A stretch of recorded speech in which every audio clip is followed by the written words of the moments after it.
네, 최경영의 정치본색 오늘도 놓치지 말고 꼭 알아야 할 뉴스들 준비했습니다. 스픽스가 콕 집어주는 뉴스, 스콕스.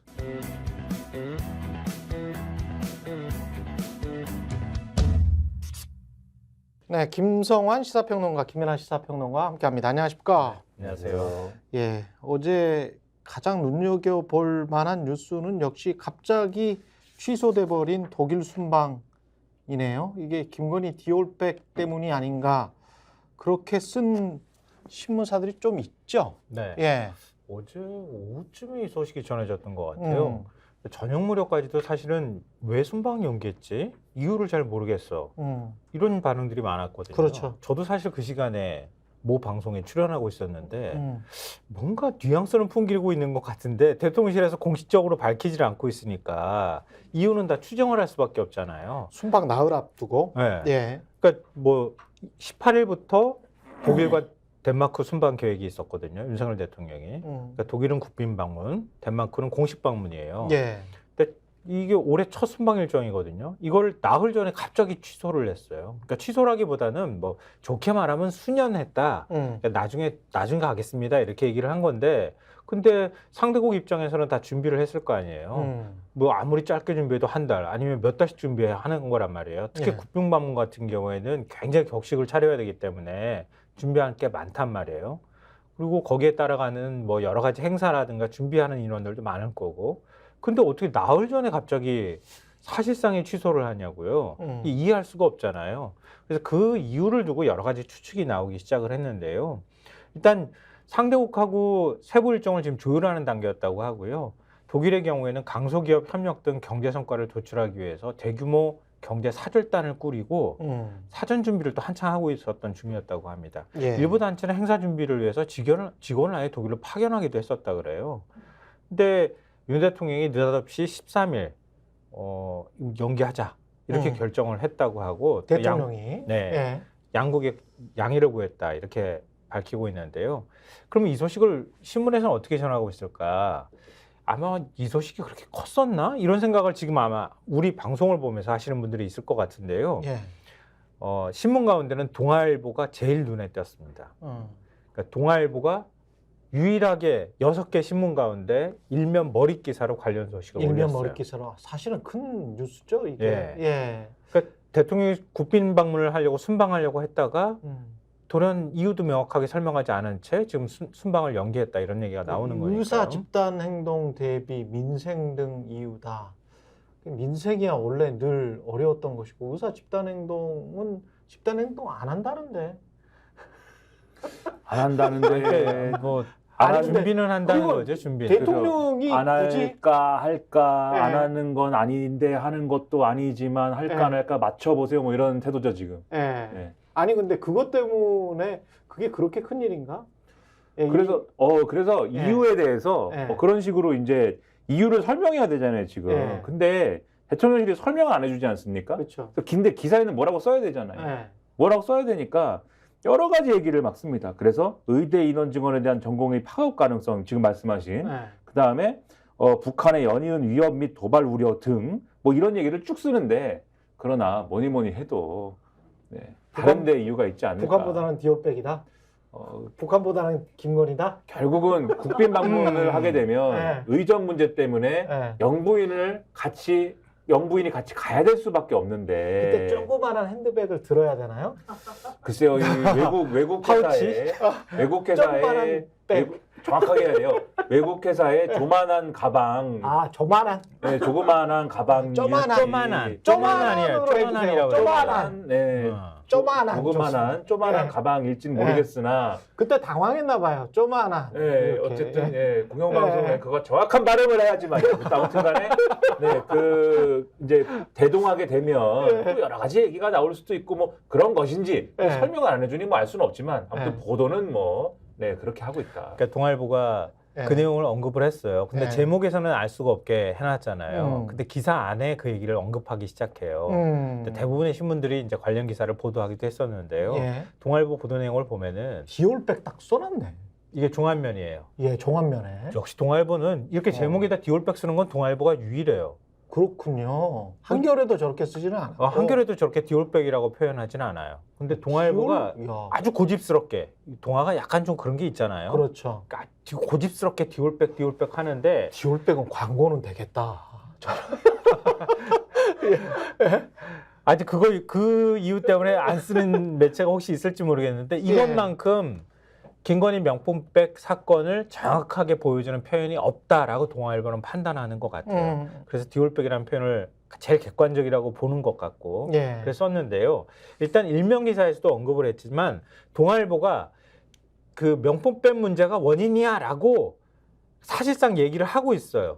하고 있는데 대통령실에서 말을 안 하니 그렇죠. 아니라고 주장하면 반박할 논리가 없잖아요. 그리고 북한 때문에라고 하면 해외 순방 영원히 못 가지. 북한은 그 뭐 네. 남북관계 긴장관계 이건 네. 뭐 어제 오늘 일은 그렇죠. 아니잖아요. 계속 네. 지금 있었던 문제고 네. 의사 파업도 뭐 사실은 의대 정원 발표 확대 발표하는 거는 그건 정부만 알고 있었던 거 아니에요. 그렇죠. 대통령은 이미 알고 있었잖아요. 그렇죠. 그거 걱정돼가지고 못 나가겠다고 하는 것도 말이 안 되는 말이 거야. 안 되고. 그게 그 민생이야 늘 어려웠고. 네. 예. 그러니까 그거 걱정되면은 아예 의대 정원 발표를 그 뒤로 미루면 되지 순방 뒤로. 그러니까 그것도 아니란 말이에요. 근데 동아일보가 보도하는 톤은 명품백 문제야라고 얘기하고 있지만 그래도 빠져나갈 구멍을 만들기 위해서 전부 다 알려졌다, 전해졌다, 전달했다고 한다, 뭐뭐 했다고 한다, 뭐 이런 식의 표현들을 써요. 근데도 다 할 말은 다 했어. 원래 그런 사람이 있잖아요. 따박따박 할 말 다 하는 사람. 내부 의견이 굉장히 분분했다 그래요. 이게. 그러니까 진짜 이거 순방 연기해야 됩니까? 아닙니까? 이거 가지고 내부 의견이 분분했는데 국가안보실은 순방 필요성에 무게를 뒀다 그래요. 순방 가셔야 합니다. 이렇게 얘기를 했다는 거예요. 그런데 정무라인에서는 총선 앞에 가면 이거 악재입니다. 가지 마셔야 합니다. 이렇게 말렸다고 하는데 그렇게 좌고우면을 하다가 윤 대통령이 이틀 전에 최종적으로 가지 말자 이렇게 결정했다고 하는 거예요. 본인이 이야기했던 뭐 국익을 생각해서 순방 외교가 절대 돈을 많이 쓰는 게 아니고 그랬던 대통령실 그다음에 영업사원 1호라고 세일즈맨이라고 했던 대통령실의 이제까지 이야기는 굉장히 궁색하게 돼버렸네. 예, 그렇죠. 어떻게 보면 그 내용도 예. 같이 다 포함되어 있어요. 종합면에 그런 내용들이 나와 있거든요. 방금 보신 이제 디올백이라고 쓴 동아일보의 이제 종합면 일 보면 그 이제 지금 화면에는 안 보여줬는데 그 밑에 배치된 기사가 있어요. 그 밑에 배치된 기사의 제목이 뭐냐면은 순방 사절단 기업들 다운표 치고 현지 CEO 미팅 MOU 줄줄이 취소. 이 얘기가 뭐냐면 이 순방 가는데 기업들이 따라가는 일정들이 있지 않습니까? 사전에 뭔가를 하죠. 사전 그렇죠. 정지 작업을 합니다. 그렇죠. 그리고 이번에도 기업들이 같이 가기로 한 게 있는 거예요. 그래서 순방 경제사절단에 포함됐던 기업들이 있는데 갑자기 취소됐지 않습니까? 당혹감을 감추지 못하고 있다. 그래서 총수 혹은 사장급 인사가 동행하기로 했던 기업들은 어렵게 조율한 현지 일정을 전면 재검토해야 되는 상황이다. 그렇게 이제 보도를 하고 있고 이런 상황에서 예를 들면 MOU를 맺기로 했다든가 현지 기업하고 그건 MOU도 그러면 수년되는 건가? 그 MOU를 뭐 지금도 수년 모르죠. 그것도 수년 되는 거. 이게 수년이라는 거는 언젠가 하는 거지 않습니까? 예. 근데 너무 잘 아시다시피 MOU라는 거는 기회 되면 하는 거고 뭐 그 아니면 말고 뭐 그런 거잖아요. 근데 사인하는데 좀 멋있게 사람들 광나게 하자. 그쵸. 뭐 그쵸. 그래서 대통령 오시면은 같이 하면 좋지 않겠느냐. 그래서 저 뒤에 있는 걸 앞으로 당기기도 하고 그렇죠. 그런 거 아니에요? 그렇죠. 예. 그 사실은 뭐 언제 할지 안 할지도 이제 모르는 거고 하면 뭐 다음에 하고 그러는데 그 정도 대통령이 갔을 때 함께하는 정도의 뭐 그런 위상인 거죠. 사실은 모르는 거고. 그렇지. 그럼 뭐 모르는 게 되는 거고. 그다음에 비행기, 호텔 뭐 이런 거 다 예약을 했을 텐데 이것도 사실 뭐 글쎄요 모르겠습니다. 기업 입장에서는 뭐 푼돈인지 모르겠으나 왜냐하면 제가 워낙 경제관념이 없어서 그런 거 있어요. 서민들은 경제관념 이 기업에 쓰는 돈의 규모는 잘 모르겠는데 이 신문 보도에 의하면 수백만 원, 수천만 원대 손해를 입었다라고 돼 있어요. 어쨌든 신문 보도에 의하면 그런 것들에 쓸데없는 출장 간 거니까. 예. 그런 것들이 있고 이걸 어쨌든 취소를 했기 때문에 수백만 원, 수천만 원대의 이 어떤 손해를 입었다라고 돼 있고 또 최고위급 경영자 미팅을 일주일 전에 취소를 했기 때문에 파트너로서의 신뢰에도 타격을 입었다 이렇게 돼 있어요. 그러면은 이 세일즈가 잘 안 되는 세일즈가 망한 거지 않습니까? 그렇죠. 대한민국의 세일즈가. 그러니까 이것도 문제인 거고 그리고 외교적으로도 사실 그러면은 이게 며칠 안 남겨놓고 이렇게 일방적으로 취소를 한 거에 대해서 외교적으로는 어떤 것이냐? 이것도 결례인 거 아닙니까? 그렇죠. 외교적으로 문제가 되는 사안이거든요. 부끄럽죠. 그렇죠. 이 말하기가. 외교적 결례다라는 것을 이 언론들이 지적을 하고 있는데 가장 큰 문제는 뭐냐면은 설명이 없다는 거예요. 이게 왜 취소된 건지에 대해서 설명이 있어야 되지 않습니까?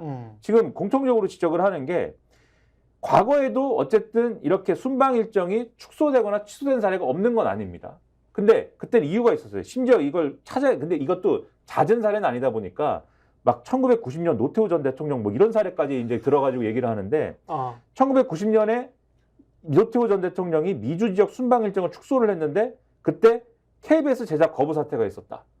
그때 혹시 입사 전이십니까? 입사 전입니다. 네, 맞다. 그랬었던 네. 것 같다. 90년에. 네, 그렇죠. 그러니까 이때는 군부 연장선상의 권위주의 그렇죠. 정부니까 그렇죠. 뭐 사람들이 그렇게 이해할 수 있어요. 근데 지금은 그리고 이제 민주주의 정부인데 너 왜 그래? 그리고 백 때문이래, 백 때문이래. 뭐 네, 이렇게 근데, 되면 네. 이상한 거잖아. 근데 또 이제 뒤에 얘기가 있으니까 네. 김영삼 전 대통령은 97년 외환이기 때문에 유럽 순방 취소한 사례가 아니 있고 그거를 충분히 그렇죠. 그럴만하고. 네. 이명박 전 대통령 2010년도에 북한의 천안함 폭침 여파로 멕시코 순방 연기한 적이 있고 천안함 폭침은 충분히 그럴만하네요. 박근혜 네. 전 대통령 2015년에 중동 호흡기 증후군, 그러니까 메르스 사태 이것 때문에 이것도 그럴만하고. 미국 순방 일정 연기한 적이 있습니다. 그러니까 예. 이유가 있었어요. 그러다 보니까 동아일보가 사설 제목 뭐라고 썼냐면 사설 제목이 이렇습니다. 윤, 독 덴마크 순방 4일 전 돌연 연기. 대체 왜 그랬을까? 대체 왜 아니, 그랬을까? 대체 왜 그러셨어요?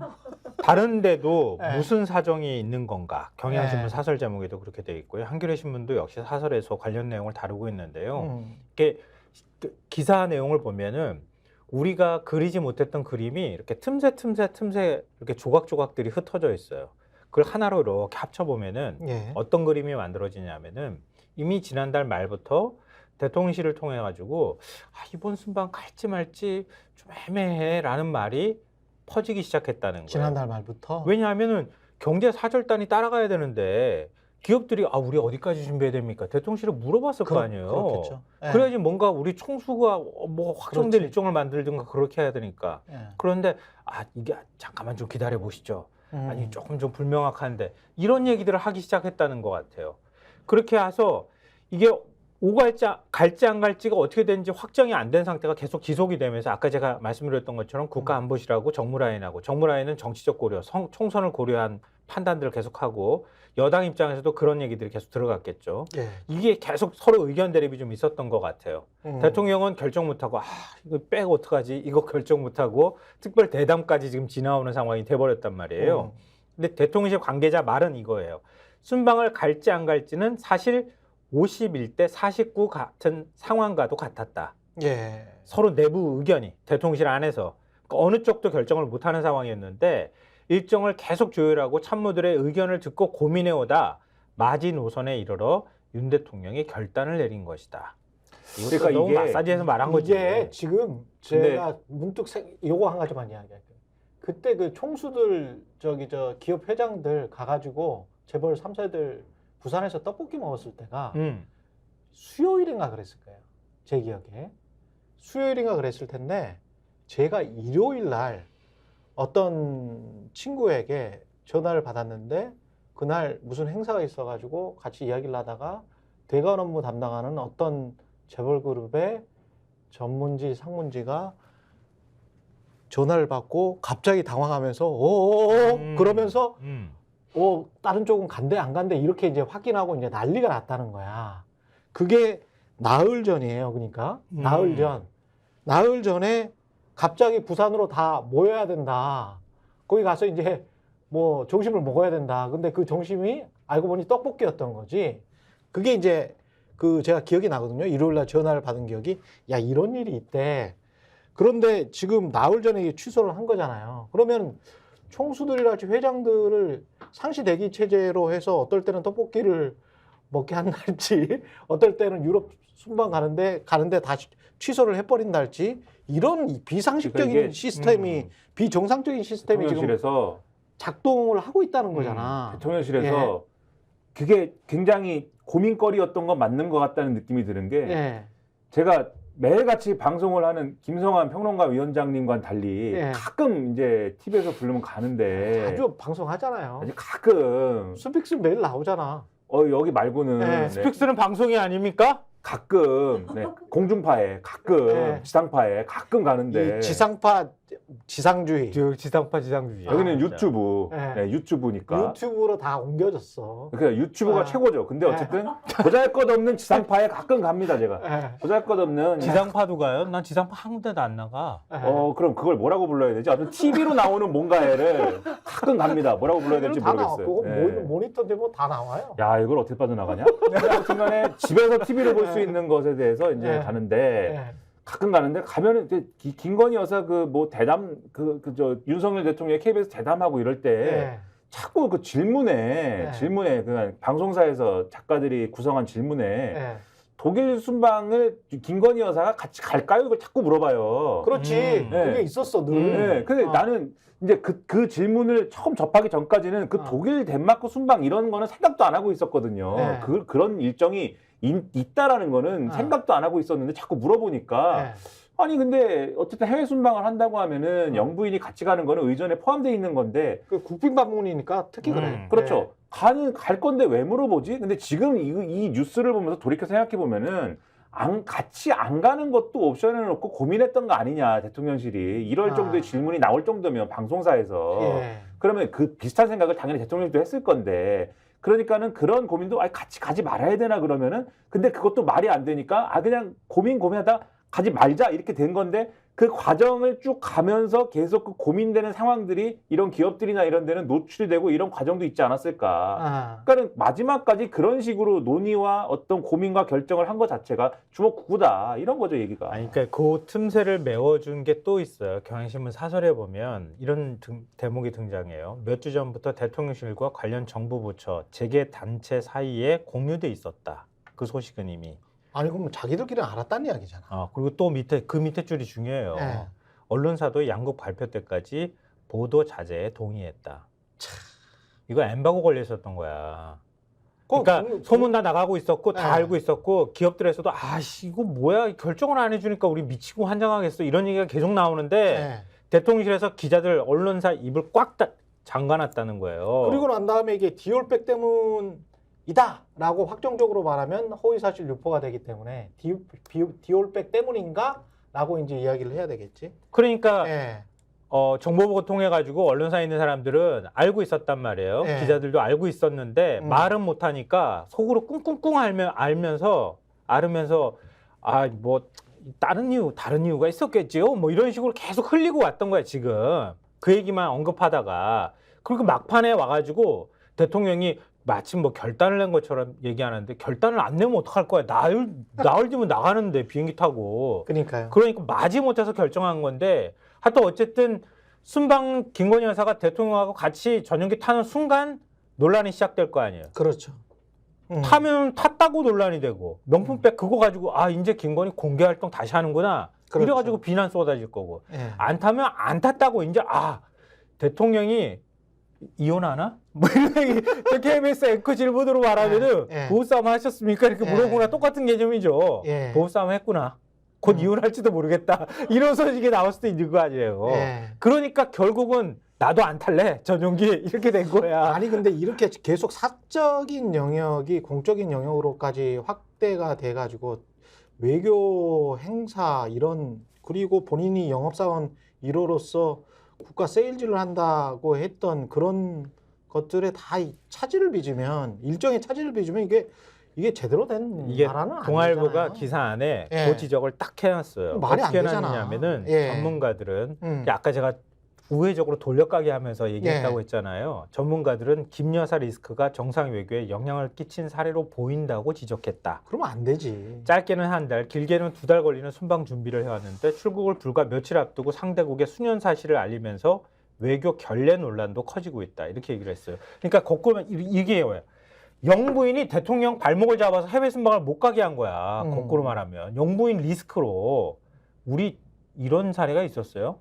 대한민국 정치사에서 처음 있는 일이에요. 그러니까 300만 원짜리 디올백은 이렇게 감추려고 쉬쉬하는데 이것도 저는 10만 4천 원, 6명이 10만 4천 원 먹었다.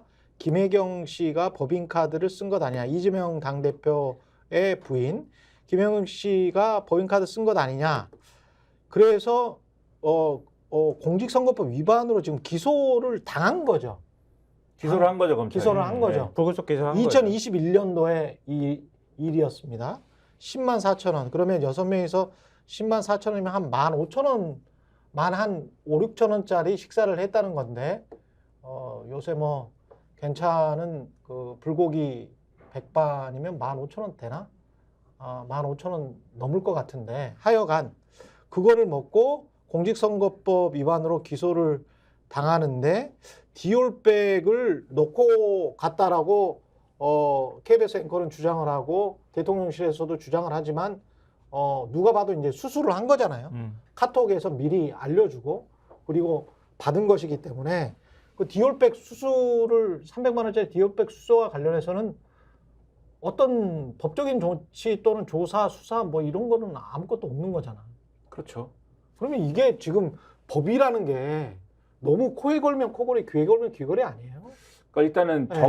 제가 뭐 변호사는 아니지만 적용된 법리가 다르기 때문에 뭐 두 개를 같은 저울에 올려놓기 어렵다 하더라도 그렇죠. 수사의 단계에서 공정하게 수사는 해야죠. 그러니까 수사는 해야지. 조사라도 그러니까 해봐야 그렇죠. 아니, 10만 원짜리를 1년 5개월 동안 수사해서 지금 불구속 기소했잖아요. 이것도 제가 말씀드릴게요. 10만 원 받은 거를 그 수사를 받은 게 아니지 자기가 밥값으로 돈을 지출한 거지. 정확하게 1년 몇 개월을 수사를 한 거냐 네. 정확하게 말씀드리면 선거법 위반이라는 거는 시효가 뭐 6개월인가 그렇잖아요. 짧습니다. 근데 이게 어떻게 된 거냐면 이 배모 씨라고 있지 않습니까? 수행비서가. 그렇죠. 실제로 이 결제한 건 배모 씨예요. 배모 씨인데 김혜경 씨가 이 배모 씨하고 공범으로 돼 있는 겁니다. 근데 공범이다. 공범으로 돼 있는데 실제로 처음에 이 공소시효 내에 기소한 거는 배모 씨예요. 근데 공범인 경우에는 이 배모 씨가 기소가 된 다음에 재판받는 동안에는 시효가 중지가 돼요. 맞아. 그래서 김혜경 씨에 대해서는 시효를 중지시켜 놓은 다음에 이 배모 씨가 재판을 받는 동안에 두고 이 배모 씨가 지금 1심 거치고 2심 거치고 아마 확정 판결이 났을 거거든요. 항소심에서 지금 이제 상고할지 말지 네, 2심에서 확정이 됐는데 요 확정이 돼서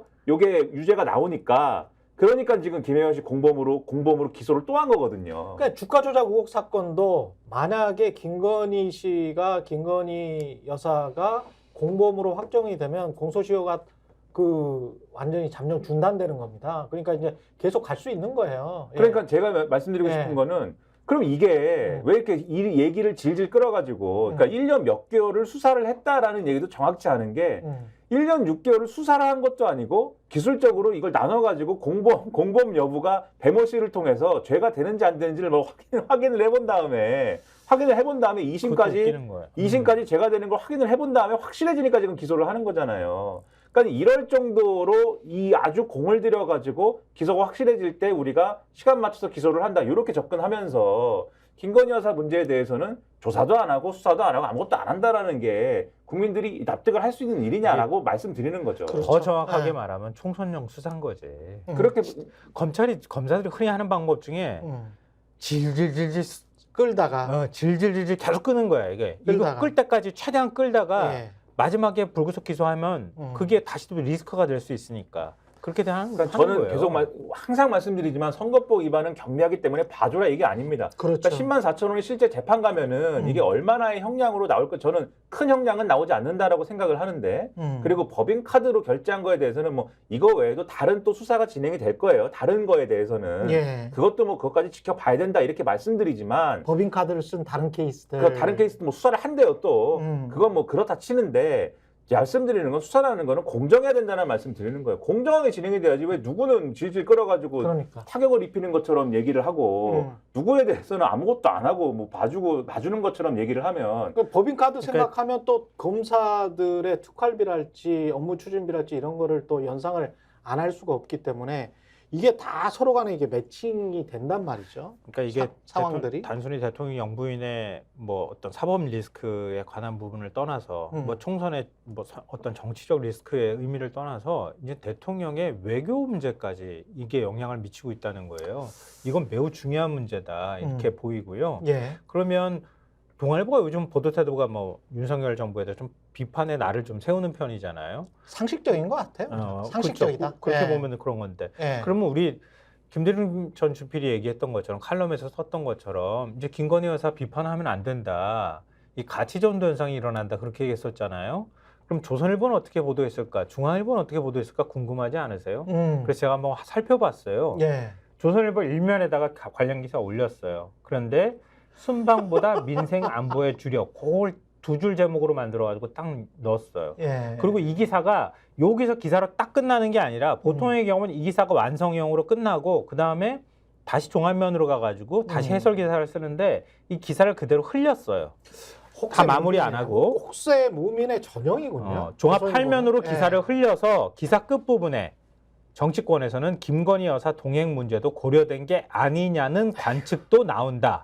이렇게 애둘러서 빙글빙글 돌려가지고 기사를 썼고요. 언급 안 할 수는 없지. 순방보다 민생 안보에 주력하겠다라는 것은 대통령실 관계자들의 주장인 것이고, 그리고 김건희 디올백이 관련돼 있는 게 아니냐라는 것은 국민 일반의 상식적인 추정인 것입니다. 근데 그거를 어느 거를 더 상식적인 준거 틀로 택했느냐?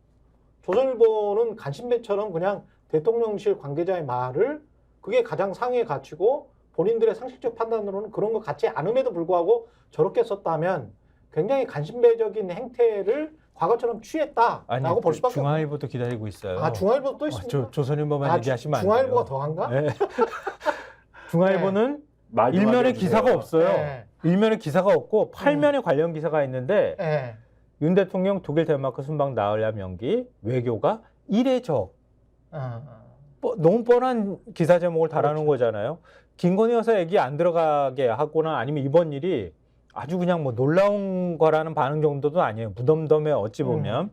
근데 그 기사 안에 김건희 여사 명품백과 관련해서 어떻게 얘기가 나와 있는지 보면 직접 입장을 밝힌 윤 대통령의 대담에 대한 여론의 추이, 의대 인원 증원에 따른 전공의 파업 가능성, 북한의 위협, 도발 우려 등 다양한 이슈가 영향을 미쳤을 수도 있다. 순방 동행 여부도 관심사였다. 이러면서 뒷말을, 그러니까 만약에 국빈 방문에 배우자가 동행하지 않으면 뒷말을 낳을 수도 있는 상황이었다. 이렇게 마사지를 말랑말랑하게 해가지고 싹 넣어놓은 게 전부였어요. 중앙일보도. 두 신문 모두 다 관련 사설은 없었습니다. 중앙일보 기사의 재밌는 점은 네. 중앙일보 기사를 뭐 다시 보여주실 수 있으면 보여주시면 중앙일보 기사의 중간에 가면 사실 여기에 약간의 청기누설도 있는데 청기누설이 뭘까요?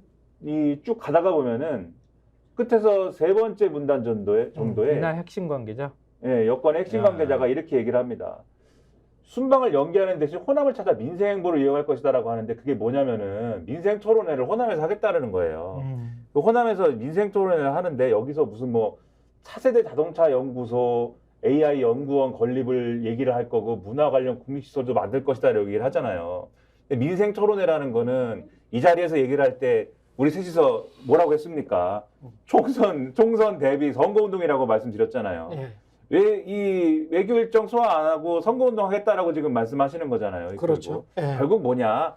선거를 의식하여 총선 앞두고 악영향이 있을까봐 외국 안 나가고 하는 어떤 행보이다라는 게 사실은 이 문장에서 우리가 유추할 수 있게 된다. 사실 중앙일보는 그런 의도 아니겠지만. 게다가 한일 정상회담도 3월에 하기로 했는데 안 하는 것도 일본 언론에서 뭐 보도를 했다는 거예요. 예. 근데 우리 대통령실은 아직 뭐 확인 안 해주고. 우리는 확인 안 해주고 만약에 그걸 안 한다고 하면은 안 하는 것도 여러 가지 국민 감정이나 이런 것들을 생각하고 그 다음에 이제 일본과 관련해서 풀어야 할 현안 중에 혹시 선거에 악영향을 미칠 수 있는 것들이 있지 않을까 생각해서 수년하는 거 아닌가 그런 생각도 들고요. 그러니까 기시다는 메이저리그 서울 개막전에 맞춰가지고 오타니 오니까 거기에 이렇게 한번 한일 외교도 이렇게 과시도 좀 하고 그 행사도 이렇게 근데 참여하고. 그러면 우리가 보기에도 모양새가 안 좋지. 오타니가 너무 잘났잖아요. 아니 근데 기시다 입장에서는 낮은 지지율을 어떻게 좀 끌어올릴 만한 기시다 입장이고 호재를 만들 수도 있었어요. 우리는 기시다를 너무 그러니까 또 친하게 보이면 또 국민들이 좀 약간 좀 싫어할 수 있으니까. 기시다는 그러고 싶은 거지. 예. 근데 우리는 부담스럽잖아. 그러니까 우리는 부담스럽거든. 그런 상황이니까 뭐라고 네. 말을 못하는 상황인 것 같고 예. 대통령실 반응이 한겨레신문 사설에 있는데요. 대통령실은 김건희 여사 관련돼 있는 예. 문제에 대해서 누군가 질문하지 않았겠어요? 소설 중에 소설이다 이렇게 반박을 했다고 합니다. 예. 소설 같은 세상이에요. 소설 같은 세상이군요. 네. 민생을 위해서 대통령 독일 순방을 연기했다. 소설 같은 이야기입니다. 예, 떡잎져야 새순 잘한다. 예, 새술은 새부대. 이재명 대표가 뭔가 칼자루를 들고 칼을 휘두를 것 같은 그런 느낌?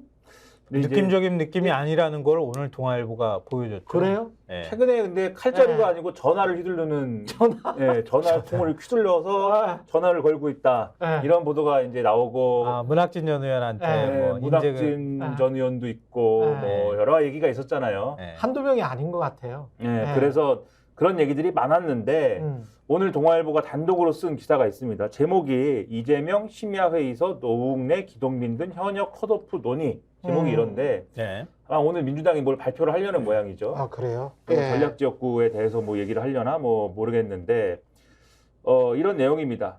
더불어민주당 이재명 대표가 13일 밤 국회의원회관 사무실에서 비공개 지도부회의를 열고 현역 의원 컷오프 논의를 했다. 그런데 지금 뇌물수 의혹으로 기소돼서 재판을 받고 있는 4선 노웅래 의원이 컷오프 대상으로 유력하게 거론이 됐고 또 마찬가지로 라인 금품수 의혹으로 재판 중인 재선 기동민 의원 또 비례 이수진 의원에 대한 공천 배제 여부도 논의가 됐다. 이런 내용입니다. 이게 왜 공천 배제의 어떤 대상으로 논의가 됐느냐라고 하면은 이른바 이제 사법 리스크가 있는 거잖아요. 이분들의 경우에는. 그래서 실제로 기소장까지 이 회의 테이블에 올려서 이 기소 내용이 과연 검찰의 정치 탄압에 따른 무리한 기소이냐를 검토를 했다는 거예요. 그래서 이게 정치 탄압이면 그러면 이제 컷오프 대상이 아닐 수도 있는데 검토를 해보니까 이거는 좀 무리한 기소인지는 이 좀 무리한 기소라고 보기는 어려운 거 아니냐 이런 정도의 어떤 의견이 나온 것이고 그렇다라고 하면은 컷오프 대상이다라고 하는 의견에 좀 일치가 이루어진 거 아니냐 이 보도가 이렇게 되고 있는 것이고 그리고 이 자리에서 어쨌든 인적 쇄신이 필요하다라는 거에 대해서 이재명 대표가 재상 어쨌든 의지를 밝혔고 그러다 보니까 결국 얘기가 어디로 가냐면 임종석 전 비서실장 공천 문제로 얘기가 갈 거 아닙니까? 예. 요거에 대해서는 이 신문은 당 핵심 관계자 멘트로 이제 얘기를 하고 있는데 임종석 전 실장이 서울 중성동갑에 어쨌든 공천을 해달라고 하는 건데 여기는 전략공천 대상 지역구라서 해당이 안 되는데 왜 자꾸 얘기를 하는지 모르겠다. 이게 기존 보도에 나오는 얘기입니다만 예. 이 자리에서도 다시 이제 이런 얘기를 이제 했는지 어쨌든 여기에 대해서 일축을 했다. 이런 보도를 여기서도 하고 있어요. 그래서 여기 이런 것들에 대해서 이제 보도를 하고 있는 걸 볼 때 이재명 대표가 나름대로 이 공천에 대해서는 방향을 좀 물갈이라든지 이런 것들을 상당한 기준을 가지고 할 것이다. 이런 뉘앙스를 주고 있다. 이렇게 봐야 될 것 같습니다. 이 회의가 열렸다고 하는 비공개회가 열렸다고 하는 시점이 13일 자정무렵까지 지금 회의가 열렸다는 거잖아요. 거기에서 이런 논의, 그러니까 노웅래, 기동민, 이수민 등 현역 컷오프를 논의했다. 이게 동아일보 보도고 신명기 일부에선 조정식 사무총장 용태론까지 거론이 되고 있다. 이런 얘기잖아요. 왜냐하면 여기서 예를 들면 컷오프라든지 이런 걸 할 대상이 그러면 소위 말하는 비명계라든가 이런 분들이 상당 부분 있을 가능성이 있으니 왜냐하면 여기서 하위 20% 명단도 같이 봤다는 거거든요. 예. 그럴 경우를 대비하면 그럴 경우에 예를 들면은 왜 그러면 소위 말하는 친명계는 희생하지 않느냐라는 얘기가 나올 수도 있으니 그러면 선수가 많은 사람 중에 소위 말하는 친명계도 희생해야 된다라고 하면 조정식 사무총장도 들어가야 되는 거 아니냐 이런 얘기도 하는 거다. 사무총장이 5선인가 그렇죠. 그렇죠. 예. 그러니까 그동안에 민주당이 한동훈 비대위원장 차지에 들어서고 난 다음에 국민의힘에서 86 운동권 청산론을 내세우고 나왔잖아요.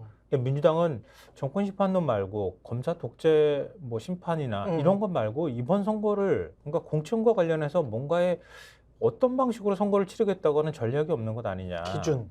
네. 예. 그러니까 그런 얘기들이 끊임없이 나왔단 말이에요. 자연스럽게 이재명 대표는 그럼 뭐 하고 있나 이런 질문들이 따라왔단 말이에요. 근데 이재명 대표가 드디어 움직이기 시작했다. 근데 공교롭게 동아일보가 그러니까 이 비공개회의가 열렸다고 하는 그 시점에 지금 많이 화제가 되고 있는 이재명 대표의 페이스북 글이 올라온 시점이라는 거예요. 그 비공개회의가 12시까지 진행이 됐잖아요. 13일. 예. 엊그제죠. 이 대표가 페이스북에 글 올린 시간이 바로 12시경이에요. 아, 그렇군요. 예. 그럼 어찌 보면 비공개회의 끝나고 난 직후에 그 회의 내용에 대한 인지가 돼 있는 상태에서 페이스북에 글을 올렸다고 볼 수 있어요. 또는 본인의 결심을 담았을 수도 있고 회의 끝나고 난 그러니까 다음에. 아니 시점상으로만 예, 보면 그렇죠. 시각이 예. 그렇게 맞아 떨어지는 거죠. 예. 그때 새술은 새 부대라고 하는 메시지를 올려요. 예. 그리고 그 다음 날, 그러니까 14일 오전, 어제 오전 당 최고위원회에서 떡잎은 참으로 귀하지만 떡잎이 져야 새순이 자란다. 장강의 물은 뒷물결이 앞물결을 밀어낸다. 이렇게 얘기를 했어요. 이 얘기는 이야기가 다 똑같네. 네. 예. 이 얘기는 뭐냐면 이재명 대표가 드디어 혁신공천에 나서고 있다. 그러니까 이제는 대표가 직접 나서서 후보 정리 작업을 하겠다라는 의지를 표명했고 실제로 그걸 구체적으로 행동으로 옮기기 시작했다고 하는 걸 보여주는 거다. 이런 면에서 상당히 의미가 있는 거 아닌가 싶어요. 어떤 기준으로 혁신 공천을 하는 것인지에 관해서 당원들 그리고 그 안에 있는 국회의원들 또는 후보자들 그리고 국민들한테 야, 저 정도면 혁신 공천이야.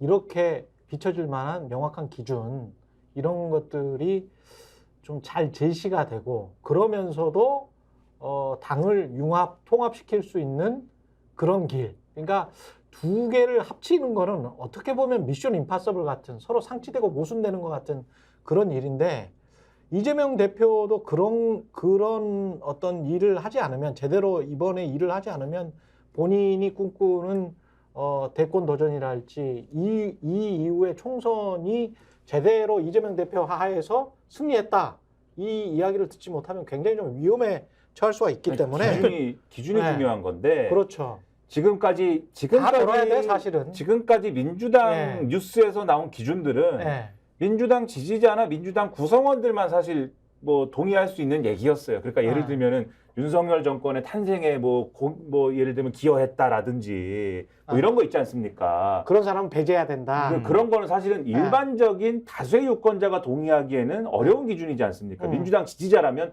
맞아 그게 문제야 막 이럴 수 있겠지만 근데 그런 기준을 막 얘기를 하면 그러면 이 이재명 대표가 하고 싶은 혁신 공천이라고 말씀하셨는데 혁신 공천의 맥락으로 이게 해석되기보다는 아니 저게 친명 공천인가 이렇게 되는 확률이 높거든요. 그렇지. 근데 이 기사에 드러나는 예를 들면은 이 검찰이 기소를 한 건데 이게 따져보니까 예를 들면 정말 이게 정치보복이면은 우리가 인정할 수 없지만 따져보니까 이거는 예를 들면 정치자금법이나 이런 거 위반 사안이 맞는 것 같다 라고 하는 거에 대해서 아 이거는 그러면 맞는 얘기니까 이게 정말 의심되는 사안이니까 이거는 정말 부정부패나 이런 게 우려되니까 이런 부분들을 우리가 공천 안 하겠습니다. 이거는 다수의 국민들이 볼 때는 아 그건 이유가 있다. 이거는 어떤 혁신의 물갈이가 될 수 있다. 이렇게 볼 수 있는 사안이잖아요. 그렇죠. 이런 기준을 얘기한다 그러면 그거는 이제 제가 볼 때는 아 혁신 공천이네. 이게 납득이 될 수 있는 거여서 제 얘기가 뭐 무조건 검찰의 기준이다라는 얘기가 아니라 다수 국민이 동의할 수 있는 기준을 내세우는 것이 중요할 것이다. 그래서 이제 그것에 굉장히 이제 심혈을 기울여야 된다. 이 말씀을 드리는 거예요. 어제 이재명 대표가 국민 눈높이라고 언급을 했어요.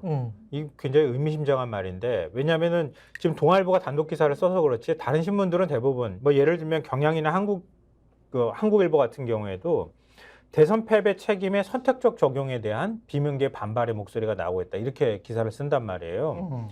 그러니까 임종석 전 실장을 비롯한 친문계 용퇴하라고 압박하고 있잖아요. 사실상.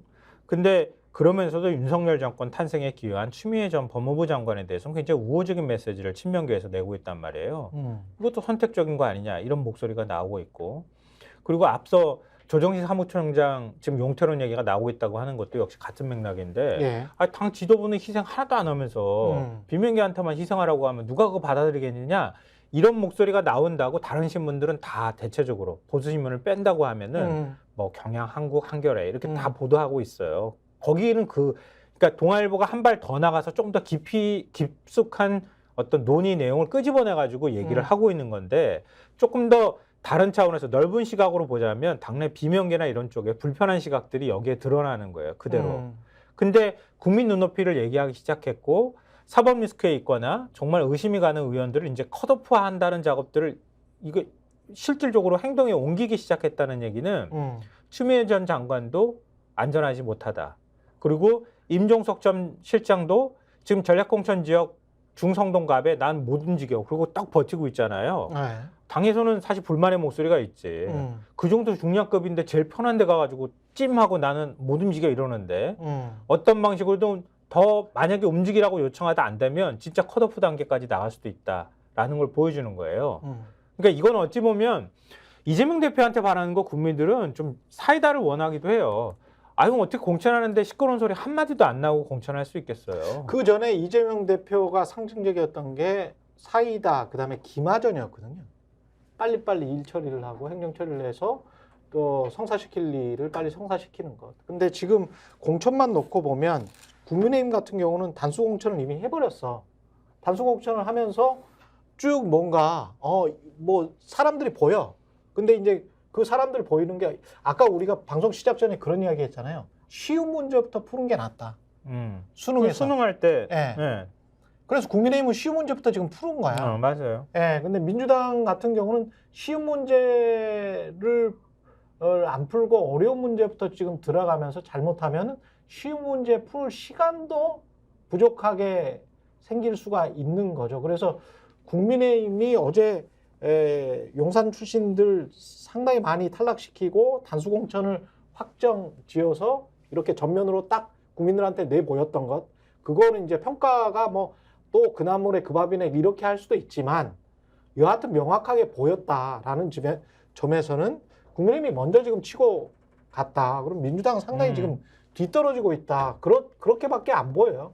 지금 맞아요. 이미지로는 그렇습니다. 비교가 되자면 예. 그렇게 보여요. 그러니까 일반적인 이제 다수의 어떤 유권자들은 지금 그렇게 느끼고 있을 거예요. 그래서 예. 민주당이 빨리 이제 그런 것들에 대해서는 모습을 보여줘야 되고, 특히 임종석 전 비서실장 얘기했기 때문에 그 부분 잠깐만 말씀드리면은, 그러니까 임종석 전 비서실장에 대해서도 김성환 평론가님 말씀하셨듯이 진작에 좀 얘기를, 그 지역구 말고 당신같이 중량이 있는 사람, 무게감 있는 사람은 험지로 나가가지고 우리 당의 승리에 좀 더 기여를 해주십시오. 이렇게 갔어야 되고, 여기가 전략지역구다라고 하면 이 전략지역구에서는 당신보다 좀 더 경쟁력이 있거나 혹은 전체적으로 이 전체 전선을 승리로 이끌 수 있는 사람을 우리가 공천하기 위해서 당신보다 적합한 사람을 우리가 고려하고 있습니다. 얘기가 이렇게 가야 되는 건데, 임종석은 문재인 정권의 실패에 뭐 책임이 있습니다. 이렇게 가면 일반 국민들이 볼 때는 야 저거는 밥그릇 싸움이다 이렇게 비친단 말이에요. 그게 아니죠. 지금 말씀드렸듯이 험지로 가주셔야 되겠습니다. 이렇게 얘기가 돼야 되는 거죠. 그러니까 이런 부분에 있어서 계속 지금 미스를 내왔는데 이제부터 그러지 말아야 된다. 이 말씀 드리는 겁니다. 근데 뭐 그런 얘기도 있어요. 그럴 틈도 안 주고 가버렸다 이렇게 얘기가 나와요. 왜냐면 홍익표 원내대표하고 또 친구 사이라 그러고요. 임주실장하고 뭐 거기 또 성북구청장이 자기 보좌관 출신이기도 하고, 그래 맞다. 한문 출신이기도 하고. 그러니까 성동 아니었어요? 성동구청장. 성동구청장. 그러니까 그럴 틈도 안 주고 먼저 가가지고 자기들끼리 얘기해서 먼저 가서 찜했다 이런 얘기가 있어서. 근데 그거는 지금 국민의힘도 다 마찬가지예요. 맞아. 지금 뭐 가서 3명이 한꺼번에 찜해가지고 거기가 난리가 나고 이런데도 어떻게든 뭘 조정하려고 하다가 하는 과정이 있는 거잖아요. 근데 그런 것들이 지금 민주당은 없는 것처럼 유권자들이 보여서 문제다라는 말씀 드리는 그러니까 거죠. 공천을 하는 과정에서 시끄러운 소리 나오는 거 유권자 입장에서 싫죠. 되게 보기 싫거든요. 그걸 얼마나 유연하게 잘 관리하느냐가 얼마나 명분 있게 보이느냐. 그렇죠. 총선에서 승리를 좌우하는 성패가 되는 건데요. 그러니까 승패를 좌우하는 게 되는 건데, 그러니까 지금 이재명 대표의 움직임은 일종의 자기 사람도 칠 각오가 돼 있는 것 하나하고 또 하나고, 지금 국민 눈높이 얘기하면서 국민이 받아들이기 어렵다고 하는 사람들을 컷오프하기 시작한다는 거예요. 그 반대로 얘기하면 저 끝에 임종석 전 실장이 있는 거 아니에요? 계속 압박해 들어가는 전략들을 쓸 가능성이 이제 높다. 그러면 그 단계까지 들어가기 전에 임 전 실장하고 이 대표하고 뭐 전화 통화 잘 안 된다는 거 아니에요? 그러니까 얘기를 하든가 해서 좀 그런 당부를 하거나 부탁할 수도 있다고 얘기가 나가주는 건 나쁜 거 아닌 거거든요. 만약 끝까지 내 거 지키겠다고 하면 그땐 컷오프 해야지. 왜냐하면 선거는 버릴 때는 카드를 버려야 돼. 그렇게 해야 선거가 윤곽이 드러나고 선명성이 생기는 거거든요. 그러니까 그 단계까지 과연 갈 수 있을지 없을지 우리가 보면 어떨까 싶어요. 그리고 국민의힘 단수공천 얘기를 좀 꺼내다가 지금 말았는데, 그 이야기 좀 자세하게. 자세하게 할 것도 없어요. 사실은 너무 5분밖에 문제가 쉬워가지고. 5분밖에 안 남았나? 그러니까 문제가 너무 쉬워가지고 이거는 결국은 뭐 용액관들은 경선 붙였다. 용액관들은 경선 붙였다. 그리고 한동훈 영입 인재는 발탁했다.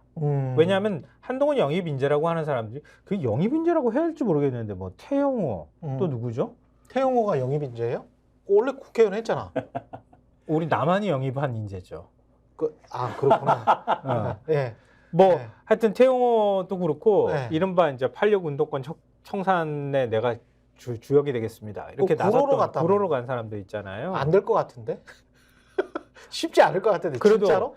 강남에서 구로로 갔으면 진짜 이제 그런 진짜 구로 가불이 네. 호준석 전 호준석 전 앵커. 호준석. 이렇게 되는 거죠. 예. 그렇게 하고 좀 관심이 됐던 게 용산에 누굴 공천할 것이냐 이건데 예. 현역인 권영세 의원은 그대로 했어요. 예. 이건 약간 좀 여권에서 받아들일 때 예. 조금 이례적이라는 반응도 있어요. 서울 법대 다른 선배고 대안이. 검사 선배잖아. 물론 그런데 예. 다른 사람은 혹시 할 수도 있지 않았을까 하는 저는 얘기는 이거는 충분히 나오는데 예상했습니다. 왜냐하면 인수위를 하는데 누굽니까? 그러니까 대통령 당선인 있잖아요. 대통령 당선인인 윤석열이 들어오는데 안철수 인수위원회 위원장은 벌떡 일어나더라고요. 근데 그때 부위원장이었거든. 권영세 그 장관이 안 일어나. 안 일어나. 그리고 그 대통령 그 당선인이 당선자가 이야기를 하는데 안철수는 계속 받아 적어. 뭘 아무것도 없어. 그래서 두 사람의 관계가 오래된 관계들은 이게 좀 다르구나. 그걸 확 느꼈어요. 근데 뭐 여권 관계자 얘기로는 네. 권영세 의원 말고 대안이 별로 없었다. 사실 용산에서 뭐 얼마나 대안이 있겠어요. 용산에서 또 권영세 의원을 좋아하기도 하고요. 대통령도 뭐 가깝기도 하고 그런 거고요. 뭐 송파갑에 대통령 40년직이라고 하는 뭐 석동현 전 그 민주평통 사무총장인가요? 그렇죠. 컷오프 됐다고 하는 걸 굉장히 이례적이라고 뭐 받아들인 것 같은데 예. 여권 관계자 말로는 다른 데 있대? 40년직은 아니라고 그러는데. 40년직은 아니야. 본인이 그렇게 얘기하고 다녀서 대통령실 쪽에서 불쾌하다는 반응이 있었다는 얘기까지 전해져 와요. 그래요? 그러니까 이건 의미 부여를 본인 스스로가 했던 거지 네. 대통령하고 아주 가까워가지고 의미 부여를 할 수 있는 상황은 아니었다. 그러니까 이것도 잘 보셔야 되는 게 윤석열 팔이 하는 사람들이 있고 이재명 팔이 하는 사람들이 있나 봐요. 거기에서 그렇죠. 이제 핵심 지지자들을 노리는 사람들은 거기 30, 30이 있으니까 나는 이재명 최측근이야. 나는 윤석열 최측근이야. 그러면 이제 일단 먹고 들어가야 된다고 보나? 근데 사람들 알 수가 없잖아요. 그렇죠. 최측근인지 아닌지. 네. 누가 이재명이 또는 윤석열이 저 사람은 최측근 아니야라고 확인해주고 다닐 수는 없잖아. 예? 인심 잃게. 그러니까 그렇게 막 떠들고 다니는 사람들이 꽤 있다고 합니다. 그러니까 박정훈 TV조선 앵커가 예. 결국은 뭐 인지도 면에서는 앞설 수밖에 없었을 테니까 예. 결국 인지도에서 밀려가지고 컷오프가 됐다 이렇게 보는 게 좀 더 정확한 해석이 아닐까 싶어요.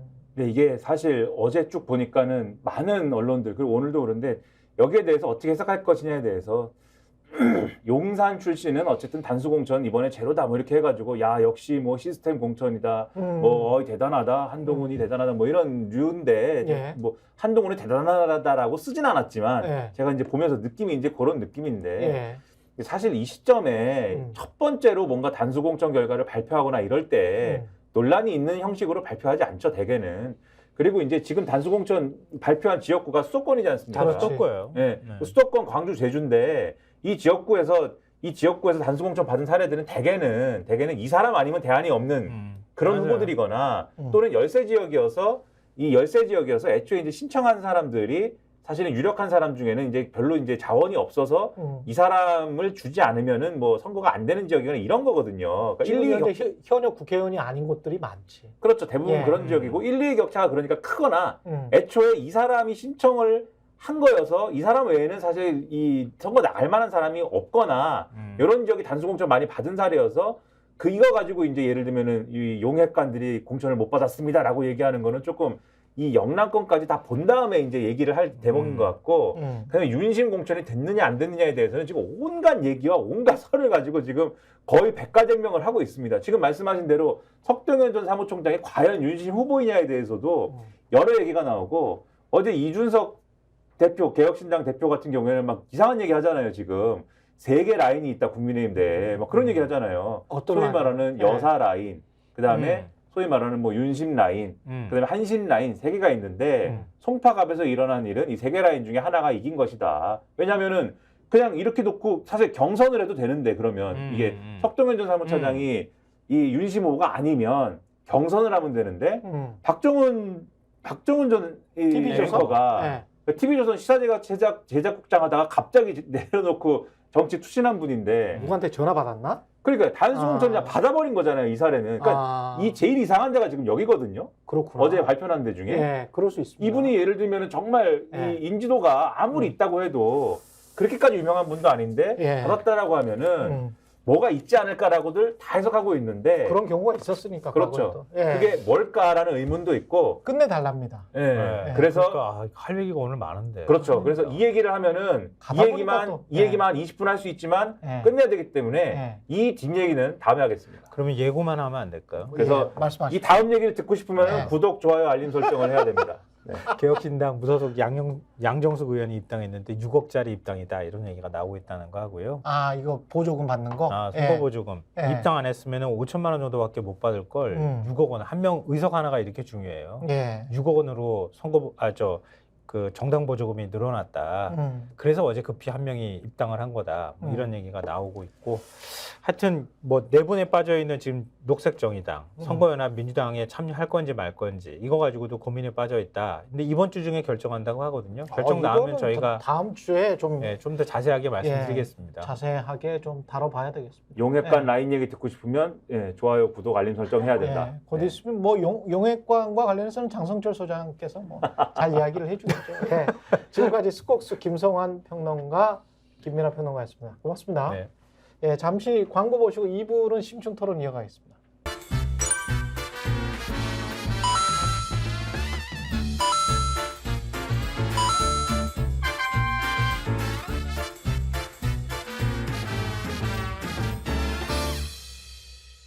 김소형 쌍화골드 쌍화차가 그리운 예전입니다. 이럴 때는 김소형 쌍화골드 한 박스 사면은 또 한 박스 준다는 거야. 야, 이런 엄청난 폭탄 이벤트. 그렇죠. 네, 따뜻한 쌍화차 드시고 건강하시기 바라겠습니다. 혹시 지인에게 묻지 마식으로 가입하신 건 아닌가요? 보험에도 점검이 필요합니다. 요즘 경기가 어려워서 보험료 내는 것도 부담스럽죠? 건강보험도 자동차 보험도 나에게 맞춤 보장. 믿을 수 있는 보험 전문가들. 믿을 수 있다 더 착한 보험.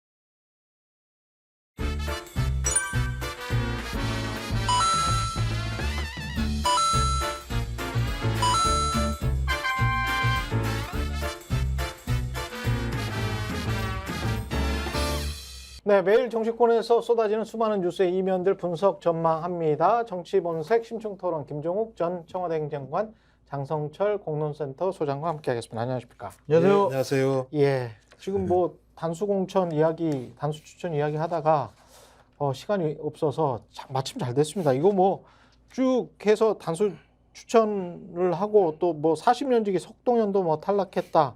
뭐 언론은 평가를 하는 것 같은데 어떻게 보세요? 부정적인 평가가 덜 나오는 것 같아서 일단은 잘 된 거 아니냐는 좀 생각이 들어요. 근데 저는 발표된 지역보다 어제 발표 안 된 지역에 조금 더 관심을 갖고 있습니다. 발표 안 된 지역들 중에 예를 들면 종로는 왜 발표 안 했을까? 종로. 최재형 의원이 있는데 그렇죠. 여기에 이제 같이 공천 신청한 분들 같은 경우는 그렇게 인지도와 지명도가 높은 분들 아니거든요. 그러니까 예를 들면 임현희, 손석기 이분들 좀 뭐 들어보셨는지 모르겠지만 못 그렇게 들어봤어요. 뭐 저명한 인지도가 있는 것 같지는 않아요. 근데 왜 단수 공천을 안 줬을까? 그런 생각이 들었고, 또 하나는 강남을, 서초을, 강남병 여기도 이제 좀 나중에 정리하겠다고 했어요. 서초을 같은 경우에는 박성중 현역 의원이 있고 신동욱 전 TV조선 앵커가 있거든요. 그러니까 이분들 어떻게 할 거냐. 지성호 비례대표 의원도 여기 공천 신청을 했거든요. 서초을에? 이 지역 어떻게 정리할 거냐. 그런 것들이 상당히 좀 궁금하고 또한 이제 중성동을 같은 경우에 이혜원, 하태경, 이영 어떻게 정리할 거냐. 이것도 봐야 되고 영등포 울도 좀 관심 지역이에요.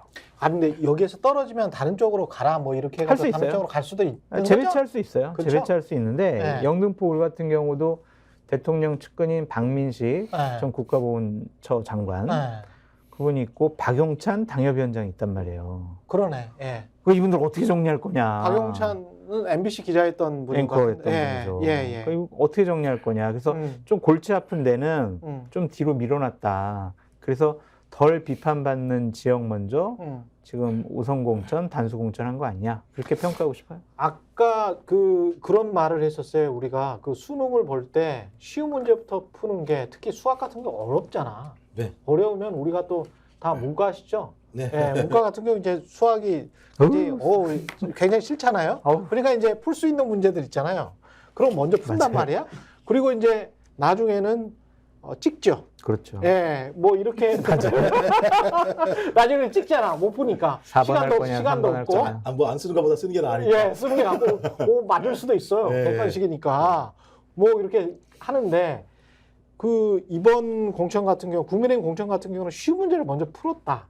그런 의미에서는 잘한 것 같다. 근데 민주당은 지금 쉬운 문제가 아니고 어려운 문제부터 풀고 있는 거 아닌가? 아니요, 이제 이미 네. 저기 민주당에서 쉬운 것을 발표했죠, 실제로는. 아, 발표했었어요? 그렇죠. 지금 이거 1차, 2차 발표했고요. 아, 1차, 오늘 2차 발표한 게 3차인데 네. 오늘도 마찬가지입니다만 쉬운 것을 발표를 했어요. 아, 오늘도 쉬운 곳이야? 예, 그러니까 네. 왜냐하면 다 똑같구나. 말씀하신 그러면. 것처럼 쉬운 데부터 푸는 거고요. 아, 근데 우리가 관심이 있는 거는 다 어려운 것이구나. 그러니까 이제 맨 처음 발표를 하니까 국민의힘에서 네. 어떻게 되나 방향성을 알려고 해서 관심이 많았던 거지. 예. 나중에요 리스크가 있는 데를 한꺼번에 발표해버립니다. 왜냐하면 예. 리스크가 하나면 하나를 걸잖아요. 그렇죠. 10개가 오면 그중에 아이, 두세 개만 쓰기 거는 힘들어. 거예요. 두세 개만 쓰기 거는 힘들어. 거니까 예. 아마 제가 볼 때 중요한 부분은 맨 뒤에 몰아친 다음에 혁신이라는 이름으로 돌파하려고 할 거예요. 둘 특히 다. 영남이죠.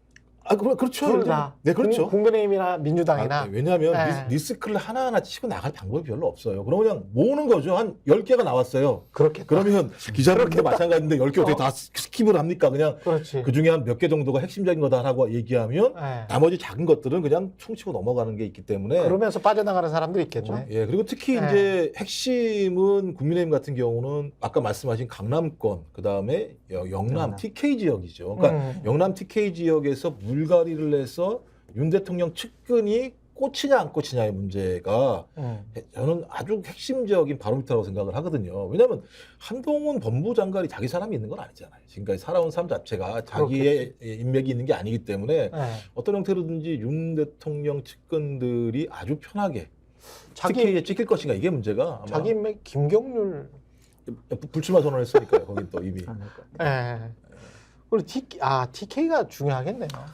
그 TK는 또 TK, PK 같은 경우에는 면접도 좀 뒤로 밀어놨거든요. 그렇구나. 그러니까 민주당은 광주, 호남 지역은 공천을 제일 나중에 할 가능성이 높고. 아니 항상 맨 뒤에 있어요.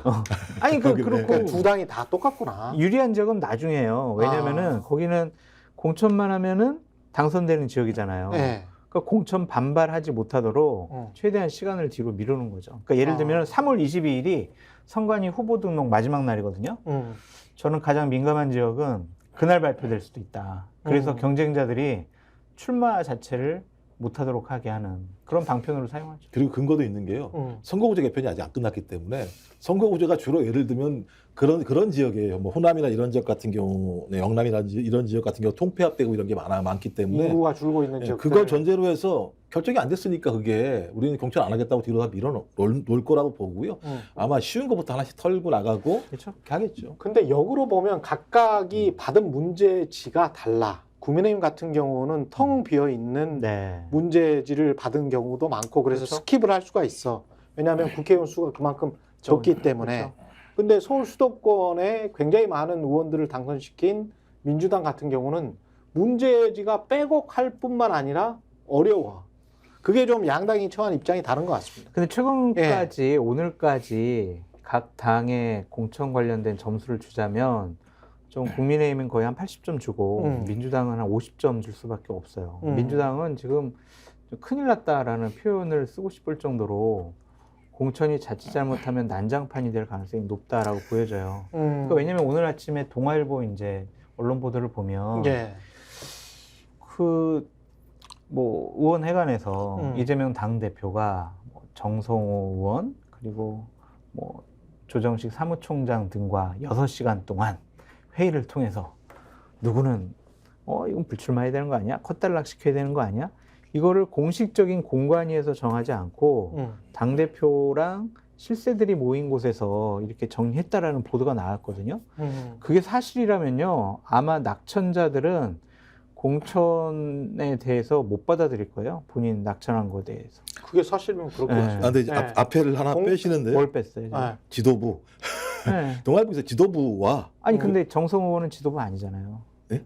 정성호 의원은 지도부가 그러니까 확인을 해봐야 돼. 아니잖아요. 지도부가 모여 있는 곳인데 거기에 말씀하신 것처럼 조정식 이런 분들은 다 사무총장이니까 선거를 운영하는 가장 핵심은 당에서 사무총장이고요. 조직 사무부총장이기 때문에 이런 사람들이 모여서 김병기 뭐 의원 같은 경우는 당연히 검증위도 했었고 지금 공관위에 있기 때문에 지도부 차원에서 논의를 한 건데요. 일단 사실관계가 어떻게 나오는지 정확히 모르겠어요. 그 핵심적인 내용들은 공천 문제라기보다는 특정한 사람들이 어떤 사법 리스크가 있는데 이 문제를 아마 제가 볼 때는 동아일보에서는 치고 나가려고 했던 것 같아요. 근데 이제 80점, 50점 말씀하시는데 저는 상식적으로 우리 과거였다면요. 인재근 의원이 스스로 불출마를 선언했다고 얘기하면 엄청난 기사가 됐을 거예요. 왜? 귀티계, 그러니까 김근태 전 의원님의 부인이시고 민주당에서 가장 중요한 계보 중에 하나가 귀티 계보라고 해요. 민평령 계보이지 않습니까? 근데 그 계보에서 그 상징의 인물이 부인께서 3선인데 이제 4선으로 넘어가는 상황인데 본인이 불출마 선언을 했다고 얘기하면 이게 되게 중요한 사건이에요, 실제적으로는. 근데 이 부분에 대해서는 아무것도 아니면서 예를 들면 그 인재근 의원 스스로가 불출마 선언한 내용들은 사라지고 누가 추천한 사람들에 대해서 반대했다는 얘기가 이제 프레임처럼 쌓이는 거고 이제 예를 들면 국민의힘 같은 경우 나왔는데 뭐 윤 대통령 측근 아무도 없어. 제가 볼 때는 대부분 다 거짓말이거든요. 다 측근들이죠. 뭐. 아니 권영세 의원은 측근 아닙니까? 배현진 의원은 측근 아닙니까? 제가 볼 때는 윤 대통령 측근들이 다 지금 예를 들면 원래 의원이었는데 그들 단수 배치가 된 거기 때문에 실제적으로 대통령의 의중이 대부분 반영된 것이다. 대신 그 반영된 것에 리스크가 발생할 지역 같은 경우는 아까 말씀하신 것처럼 뒤로 뺀 측면이 있어서 저는 80대 50이라고 얘기하시는 건 좀 너무 좀 그럼 몇 점이라고 보세요? 제가 볼 때는 지금 뭐 둘 다 50점 정도라고 봐야 되는 둘 다 50점 정도다. 아니 근데 국민의힘 같은 경우에는 김성태 전 의원이 반발하다가 정리가 됐잖아요. 그런 것들을 보면은 공천 반발하는 기류가 그렇게 없어 보여요. 이제 받아들이는 분위기로 쭉 흐름이 이제 흘러가는 것 같아요. 너무 반발하면 수사받을 수도 있고 그렇잖아. 뭐 그것이든 아니면은 뭐 선당우사 정신을 발휘한 것이든 아니면은 또 그렇게 공공기관장도 보여지는데. 아직 많이 남아 있으니까. 아니 그러니까 그러한 반대급부를 제시하든 뭐든 박근혜 때는 그러면은 뭐 그런 게 없었나요? 훨씬 뭐랄까요? 여당 입장에서는 조금 좀 나은 상황인 거는 같아요.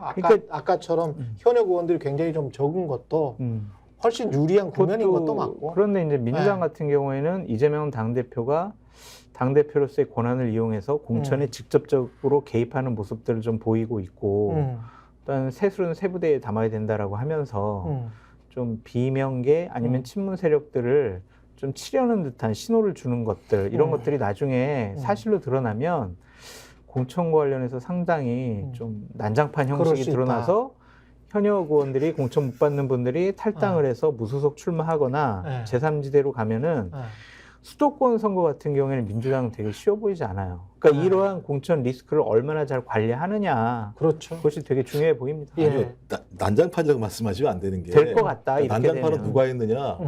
누가 했습니까? 비대위원장이 한 거 아니에요? 한동훈 비대위원장이 갑자기 손 확 들어가지고 이 사람이 나옵니다라고 얘기하는 게 난장판인 거예요. 그렇지 않습니까? 아니, 그런 차원이 아니라. 아니, 그러니까 제가 전화를 해서 인재근 의원님 이러이러한 상황이니 당을 위해서 용퇴를 해주십시오라고 했더니 오케이, 난 용퇴를 하겠다. 그러니까 용퇴는 인정을 했습니다만 당이 요구하는 인물보다 내가 이 자리를 나가니 내가 요구하는 인물을 해달라고 얘기하는 건 상대잖아요. 대부분 다 지금까지 보면. 그러니까 제가 말씀드린 둘 다 살얼음판을 걷고 있기는 해. 그럼요. 근데 제가 말씀드린 게 지금 걷고. 민주당 공천이 난장판이라는 게 아니라 이런 거를 잘 관리하지 못하면 그렇죠. 난장판이 될 거다라고 얘기를 드린 거죠. 예. 지금 오늘 발표된 명단이 있어서 이걸 좀 읽어드려야 되겠습니다. 왜냐하면 중요하네요. 홍익표, 고민정, 송기현, 민홍철, 김두관 등을 단수 공천했습니다. 24개 선거구에 대한 3차 공천 심사 결과 발표 읽어드릴게요. 서울 광진을 고민정, 서울 서초울 홍익표, 부산 사갑 최인호, 부산 연제 이성문, 포천 가평 박윤국, 강원 원주을 송기현, 경남 김해갑 민홍철, 경남 김해을 김정호, 경남 양산을 김두관, 경남 창원의창 김지수 등 10곳이 단수공천으로 확정됐다는 소식 전해드립니다.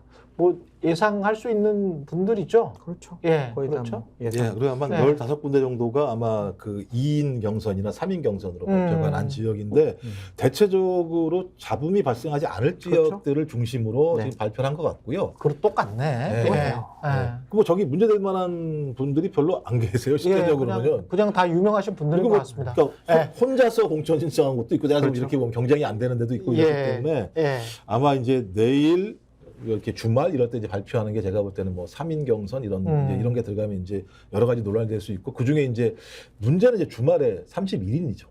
하위 20% 네. 31인에게 통보가 갈 수밖에 없을 건데 그렇죠. 어떤 형태로든지 현역 의원들한테. 네, 현역 의원들한테요. 그러면 네. 이제 뭐 하위 20%에 들어가시는 분들은 경쟁도 해볼 만하겠다 생각을 할 수 있습니다만 하위 10%는 30% 감산이 되거든요. 그렇게 됐을 때 이제 이분들이 어떻게 예를 들면 반응할 것인가가 또한 중요한 좀 민주당 공천 과정에서 그러네요. 분수령이 될 것 같습니다. 그러니까 이제 국민의힘은 TK나 PK 지역일 거고 아마 여기는 그 아래 있는 31명 중에서 한 15명, 10 정도의 사람들이 스스로 어쩔 수 없다라고 물러날 것인가 아니면 뭐 탈당 같은 제3지대로 옮길 것인가 이건 제가 볼 때는 국민의힘이나 민주당이나 이제 그런 딜레마를 가지고 있는 거죠. 그러네요. 네네. 예. 그래서 민주당 같은 경우도 앞으로가 이제 더 문제가 될 가능성이 높아 보인다라는 좀 생각이 들고 아마 오늘 동아일보 기사 때문에 민주당이 의원들이나 후보들이나 뒤숭숭할 것 같아요. 그 기사의 가장 핵심적인 내용 그냥 눈에 딱 들어왔다 아니면 내가 갖고 있었던 정보와 일치한다라는 내용들이 있었어요. 전 처음 보는 일이에요. 아, 그러니까 그래요? 당대표가 네. 공천 시즌에 예. 실무적으로 공식적으로 공천을 관리하는 분들 딱 회관에다 모아놓고 야, 이 사람은 안 되는 거 아니야? 이 사람은 되고 이거 문제 있는 거 아니야? 여기 공천 어떻게 됐어? 이렇게 보고받는 것도 좀 처음 봐요. 박근혜, 뭐 이명박, 뭐 이런 분들도 전혀 그런 적이 없어요. 그분들은 대통령인데 이렇게 하면 당연히 안 아니 되죠. 그때 이제 박근혜 같은 경우는 이제 당 대표도 하고 비대위원장도 했는데. 그냥 공식적으로 외형상으로는 그냥 공관위원장을 통해서 본인의 뜻을 알리거나 하는데 이런 식으로 직접 개입하는 것이 옳고 그름을 떠나서 처음 본다라는 거예요. 이거 나중에 이제 이렇게 돼서 전면에 나섰습니다. 네. 이재명 그 전에 우리가 한 달 전에 생각을 해보면 평론가들이 그런 이야기를 했잖아요. 이재명 대표가 전면에 나서는 것보다 뒤로 한 발 빠져가지고 다른 사람을 전면에 내세우고 그리고 지금 말씀하신 것처럼 뭐 영향력을 발휘할 수 있으면 사무총장이나 공관위원장 잘 안 보이게 영향력을 발휘하는 게 이재명 대표에게도 안전한 방법 아닌가. 그렇죠. 그런 이야기를 했었는데 지금 이재명 대표가 선택한 거는 확실하게 당을 이재명 당으로 바꾸겠다. 그리고 그 이재명의 혁신을 보여주겠다. 그리고 혁신이 이제 내 사람 챙기겠다는 그렇지. 거지. 그렇지. 그러니까 그거는 이제 나중에 국민들이 평가를 해야 될 거고. 그럼요. 그게 그래서 선거 결과가 안 좋게 나오면 이재명 대표로서도 거의 끝나는 거예요. 그럼요. 네. 왜냐하면 이제 그래서 굉장히 중요한 거야. 그러니까 당 대표들이 공천과 관련해서는 공관위에다 쓱 밀어넣고 본인은 이제 이렇게 좀 지켜보는 걸 왜 했냐면 그것이 이제 나중에 총선 결과로 책임으로 나타나잖아요. 그렇지. 뭐 잘 됐을 경우야 뭐 당 대표가 선거운동 열심히 해서 됐네라고 하겠지만 만약에 총선에서 원하는 의석을 못 얻었다 그러면 이제 공천이 잘못됐냐 잘 됐냐 이것부터 따지기 시작을 하는데 굉장히 위험해요, 위험한 선택을 한 거죠. 근데 그만큼 자신이 있는 건지 자신 있는 게 그게 윤석열 대통령을 너무 믿는 거예요. 윤석열 대통령 부정평가가 높으니까. 아니요, 이 얘기는 이미 했던 얘기예요. 뭐요? 그러니까 예를 들면 2월 설이 지나게 되면 드라이브를 걸 거다. 이런 얘기를 했었어요. 그런데 이런 거 들키면 안 되죠. 근데 모여가지고 아니요, 그거 대놓고 얘기한 거예요. 드라이브를 걸 거다. 이재명식의 혁신 그러니까 혁신에 대한 드라이브를 걸 것이고 그 안이 하나가 있고 또 하나의 안은 과거처럼 비대위원장인 또는 이제 비대위원장 또는 아니면 선대위원장을 세워서 이 선을 빠질 거다. 이 두 가지 안이 있다라고 이미 공개적으로 언론에 다 나와 있는 내용들인데 예. 제가 볼 때는 지금 방법은 이해찬 뭐 김부겸 이런 분들을 선대위원장으로 세우면서 본인이 어떤 형태로든지 공천 문제에 대해서는 자기가 생각하는 방식대로 예를 들면 이걸 밀고 나갈 생각을 분명히 가지고 있는 것 같아요. 근데 그게 이제 공간에서 어떤 예를 들면 조정 과정이 있는지 정확히 모르겠습니다만, 근데 이런 사례가 없었느냐 그렇지는 않아요. 왜냐하면 찐빵 논쟁이 분명히 있었기 때문에 실제적으로 박근혜 전 대통령이 직접적으로 개입하면서 논란이 났었고 본인께서 같이 하셨던 분이 예를 들면 나르진 않으셨지만은 옥션 논쟁이 붙었던 게 뭐냐면 어떤 형태로든지 그 최상점의 권력에 있는 분들은 자기와 철학, 생각 뜻이 같은 사람들이 국회에서 자기 입장을 대변해 주기를 바라는 생각들을 가지고 있는 거고 그게 얼마만큼 과도하게 개입할 것인가 말 것인가의 정도라고 얘기하는 부분들을 우리가 좀 주목하는 거잖아요. 근데 제가 볼 때는 어제 동아일보, 그러니까 오늘 기사죠. 오늘 기사를 보면 제가 볼 때는 아직까지 사실 확인이 안 되는 거기 때문에 그게 공식적인 회의인 건지. 예를 들면 지도부가 회의를 할 수 있는 거니까. 아니, 그러니까 지도부가 회의 안 하는 건 아니잖아요. 당대표한테 저렇게 보고는 안 하죠. 당대표한테 보고하는 데가 어디 있습니까? 아니, 핵심 공천과 관련해서는 보고를 안 해요. 아니, 협의를 하죠. 공관위원장이 당연히 협의를 하죠. 협의 안 하는데 그것도 안 해요. 공관위 독립적인 그러니까 공천 관리, 민주당 계속 얘기했잖아요. 우리는요 공천 시스템 공천합니다. 그렇게 당원 당규 다 나와 있습니다. 그러는데 당대표가 저렇게 보고받기 시작을 하면요 공식적인 공천관리위원회와 공천관리위원장은 무력화가 돼요. 아니 그러면 저 국민의힘 같은 경우는 한동훈 비대위원장이 보고 안 받아요? 보고를 받는 게 아니라 이제 한동훈 비대위원장은 들어가서 이제 채점을 하죠.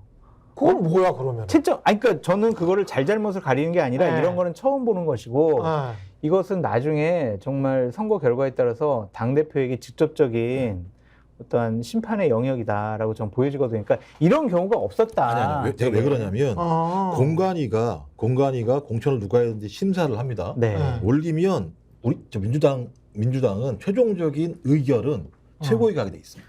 최고위가 아니라 지금 의원회관에서 받으신 거잖아요. 그러니까 비공식적으로. 최고위가 하게 돼 있다고요. 근데 최고위를 공식적으로 열어서 이런 회의를 하지 않는다니까요.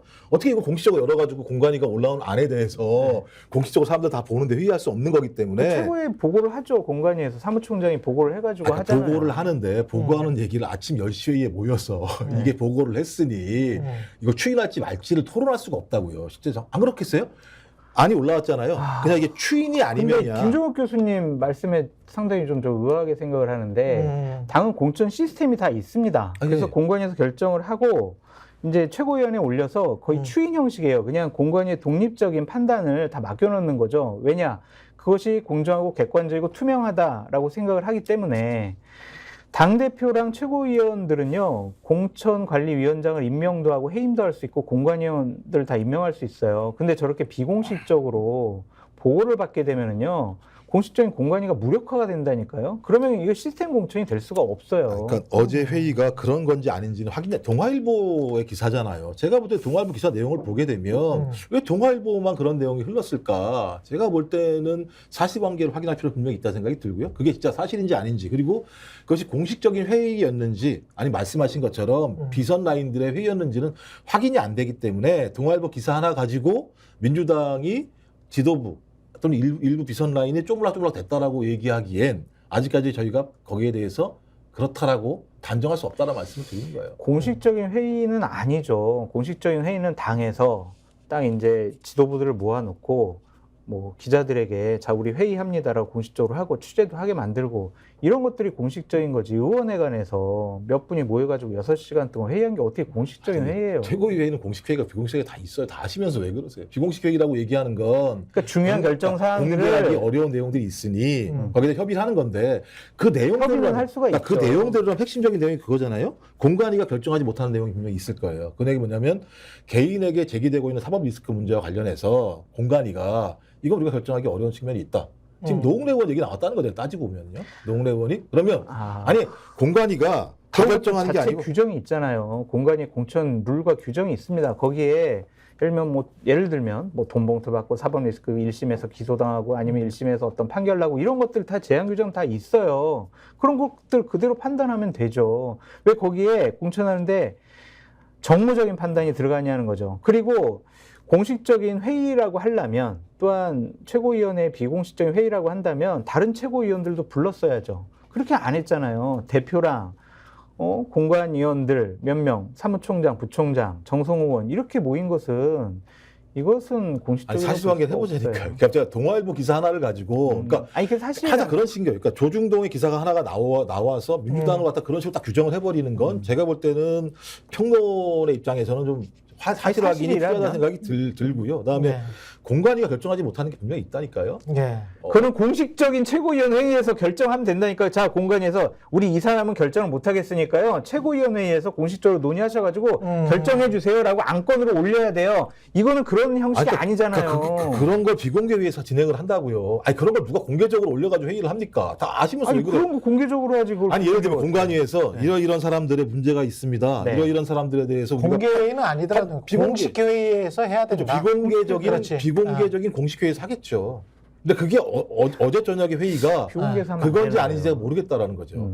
비공개회는 많이 있어요. 비공개를 공개를 다 기자들한테 하면서 해요? 아니면은 비공개가 공개를 안 하죠. 결과가 끝난 다음에 기자들한테 이제 통보를 할 때는 그 회의 결과를 통보를 하는 건 많이 비공개 많지만 회의는 그냥 알려지고 누설되는 거지. 그렇지. 공식적으로 이제 브리핑은 안 하는데 그런 것들이 첫 번째 회의했다는 것 자체가 좀 부적절한 것 같다라고 말씀을 드리고 두 번째는 저런 것이 좀 알려진 거 문제다라고 말씀을 드려요. 그러니까 김종욱 교수님한테 그럼 역으로 질문 드릴게요.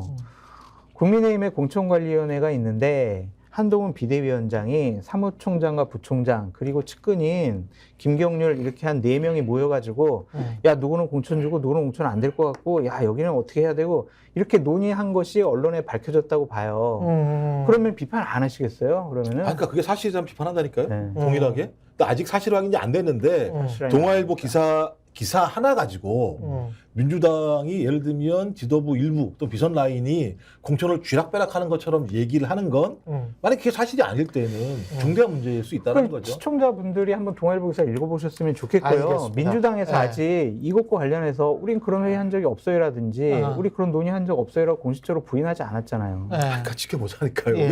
그러니까 제가 예를 들면 제가 계속 예를 들면 한동훈 비대위원장이 손든 거와 관련해서 당연히 그만둬야 됩니다. 그 정도 했으면 당신이 뭔데? 그것도 예를 들면 아무런 협의도 없었던 사람을 그냥 공식적 자리에 손들어가지고 출마시키는 것처럼 만드는 거에 대해서 그런 건 비판할 수 있는 거죠. 이제 아무런 사전 협의도 없었고. 그러니까 동아일보 기사가 정확한지 사실인지 확인이 안 됐기 때문에 우리가 그 기사만 가지고 민주당이 어제 벌어졌던 일에 대해서는 비판할 수 없다? 아까 예를 들면 그러니까 예를 들면 비공개적인 공식 회의였는지 아니 말씀하신 것처럼 일부 사람들이 모여서 비선들이 모여서 쥐락펴락 한 건지에 대해서 저는 아직 사실 확인을 한 적이 없기 때문에 그 내용을 가지고 민주당 공천 전체가 문제인 것처럼 얘기할 수는 저는 없다. 또 저는 또 플레이어잖아요. 또 기본적으로. 플레이어가 거기에 대해서 어떻게 문제 제기합니까? 저한테 너무 과도한 걸 요구하시는 솔직한 말씀 감사드리고요. 솔직한 플레이 아닙니다. 근데 저는 부적절해요. 저런 회의가 있었다면. 그건 아닌 것 같아요. 그 말씀 맞는 것 같아요. 공식적으로 하죠. 윤석열 대통령이 지금 독일 덴마크 순방 연기한 거는 소장님 보시기에도 디올백 때문인 것 같습니다. 김건희 여사 때문이겠죠. 아니 백을 들어도 아니 그냥 빈손으로 그래도 왜 빈손 같냐 그래서 빈손이 있고 그러니까 이게 맞아요. 카메라에 비치는 모습 자체가 지금 이상할 것 같기는 해요. 그렇죠. 보통은 조그만한 핸드백은 들잖아요. 그러니까 앵커님 이제 용산에서 비공식적으로 우리가 이번에 순방을 연기한 이유가 있어요. 첫 번째 의원 정수 확대 그리고 의사 정수 확대 등 민생 문제가 있고요. 두 번째로는 북한이라고 그러는데 또 여러 가지 외교 안보적인 문제도 있고요. 세 번째로는 지금 당이 또 공천도 하고 그거는 지금 이런 것도 하고 있는데 그런 말은 안 했겠지. 또 이제 비공식적으로 이제 흘린 것들 보면 또 이제 그렇게 또 국빈 방문하면은 되게 호화롭게 하는데 민생이 어려운데 또 대통령은 나가서 국빈 방문 해가지고 대접 잘 받는 모습 보이면 이게 좀 곤란할 것 같아요. 이것만 가지고 순방을 연기했을까요? 여기 이제 김건희 여사 논란이 그렇지. 이걸 빼고 요 하나 둘 셋 넷 이유만 가지고 정말 그러면은 몇 달 전부터 했던 순방을 국빈 방문을 연기했겠냐고요. 그럼 순방 안 가야지. 그 원래부터는 순방 안 갔어야죠. 그렇지. 김건희 여사 문제가 국민들에게 어떻게 네. 보여질까? 네. 총선에 어떤 영향을 미칠까? 그것 때문에 이번 순방은 연기했다고 보여져요. 그래서 그런 것 같아요. 총선 전까지는 네. 해외 순방 안 하시지 않을까? 총선 전까지, 총선 이후에는 괜찮고? 아니, 그러니까 그런 네. 괜찮다 안 괜찮을 떠나서 네. 그냥 그럴 것 같아요. 아니, 그거에 근데 대한 정치적인 리스크가 있다고 이것도 생각하니까. 그렇고 주가 조작 사건도 그렇고 뭔가 풀어야지. 풀지 않으면 이게 만약에 총선 때 어떤 결과가 나올지는 모르겠습니다. 총선 때 지금이랑 비슷한 여야 구도, 여소 야대 구도가 된다면 총선 끝난 다음에는 굉장히 힘들어질걸요, 대통령이. 당연하죠. 네. 그러니까 만약 민주당이 과반수 의석 이상을 얻거나 다수당이 돼서 네.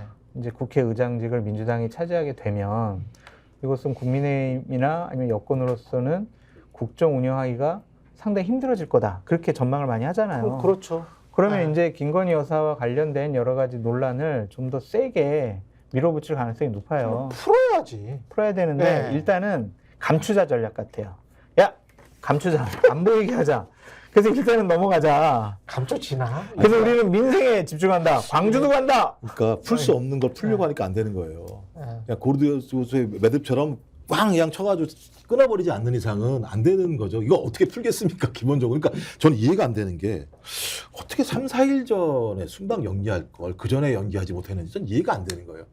그러니까 이 문제가 3, 4일 전에 중대한 문제가 발생했다면 전 이해를 해요. 말씀하신 것처럼 진짜 북한이 갑자기 뭐 핵을 갖다 실험을 했다거나 이런 거라면 전 이해가 되는데 아무런 사건이 없었는데 갑자기 3, 4일 전에 순방을 연기하는 거라면 이미 이 리스크는 다 알았다는 거잖아요. 근데 3, 4일 전까지 누가 끝까지 간다고 우겼다는 거잖아요. 그렇게밖에 다시 설명할 외교 방법이 안보팀에서는 없죠. 가자고. 아, 뭐야. 외교안보팀에서만 얘기했겠습니까? 제가 볼 때는. 그러니까, 그리고 또 얼마나 궁색하냐면 안보 문제예요.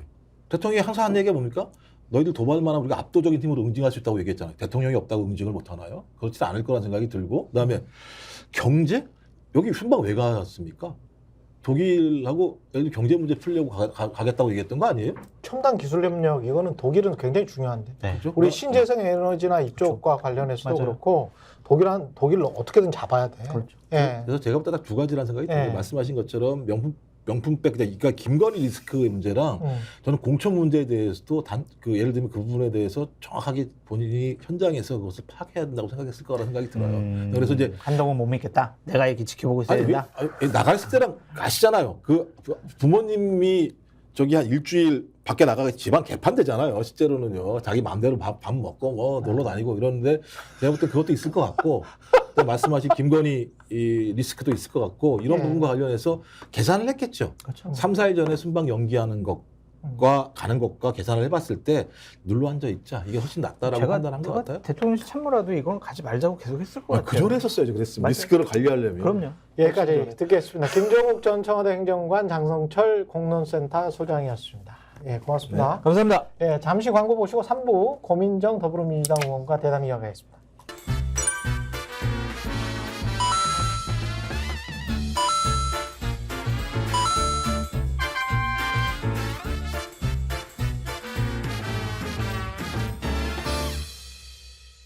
김소형 쌍화골드 쌍화차가 그리운 예전입니다. 이럴 때는 김소형 쌍화골드 한 박스 사면은 또 한 박스 준다는 거야. 야, 이런 엄청난 폭탄 이벤트. 네, 따뜻한 쌍화차 드시고 건강하시기 바라겠습니다. 혹시 지인에게 묻지 마식으로 가입하신 건 아닌가요? 보험에도 점검이 필요합니다. 요즘 경기가 어려워서 보험료 내는 것도 부담스럽죠? 건강보험도 자동차보험도 나에게 맞춤 보장. 믿을 수 있는 보험 전문가들. 믿을 수 있다 더 착한 보험.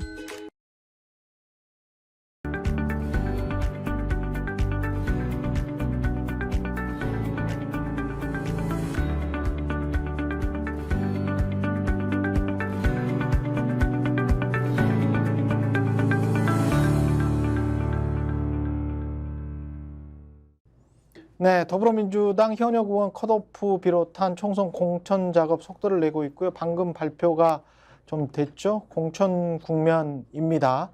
여러 교통 정리를 해야 되는 상황인데 민주당 내에서도 이제 골치가 좀 아프겠습니다. 고민정 더불어민주당 의원과 이야기 나눠보겠습니다. 안녕하세요. 네, 안녕하세요. 일단 단수공천 받으셔서 축하드립니다. 네, 고맙습니다. 광지 느리셨잖아요. 네, 네. 근데 상대가 오신환 이쪽도 이제 확정이 된 겁니까? 어젠가 확정이 됐을 거예요.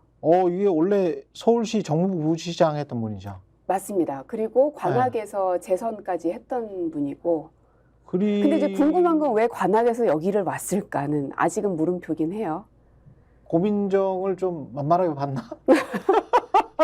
아마도 이제 오세훈 시장이 계셨던 지역이니까. 아, 그랬어요? 네, 제가 오세훈 시장하고 결었잖아요. 그 이후에 시장이 되고 나서는 계속 공석으로 이제 당협위원장 자리가 없었습니다. 그랬구나. 네, 그래서 그러다가 서울시에 2인자가 온 거네요. 그렇죠. 그리고 지역 주민들한테는 그렇게 어필을 하겠네. 서울시 행정을 책임졌었던 사람으로서 부시장까지 했었고, 그래서 광진을 내가 더 잘 개발할 수 있습니다. 아, 어떻게 그렇게 잘하세요? 뻔하잖아. 축사 가면은 네. 매번 그렇게 얘기를 하시더라고요. 네. 그래서 상당히 부담스럽겠는데? 한편으로 조금 아쉬운 건 네. 그래도 재선까지 한 의원인데 네.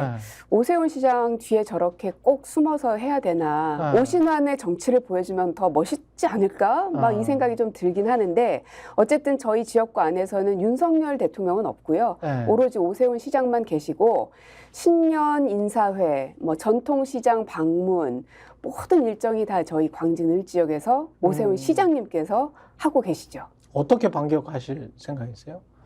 어렵겠네. 어렵지만 네. 지난 4년 동안 이제 지역이 많이 발전한 부분들이 이제 주민들이 다 많이 보셨고 목격하셨고, 저희는 사실 좋아질 일밖에 없습니다. 워낙 대규모의 개발 사업들이 이미 시작이 되고 있고 이제 입주가 시작된 곳들도 많이 있는 상황이라서 예. 그전에는 이제 개발 욕구들이 좀 있었거든요. 예.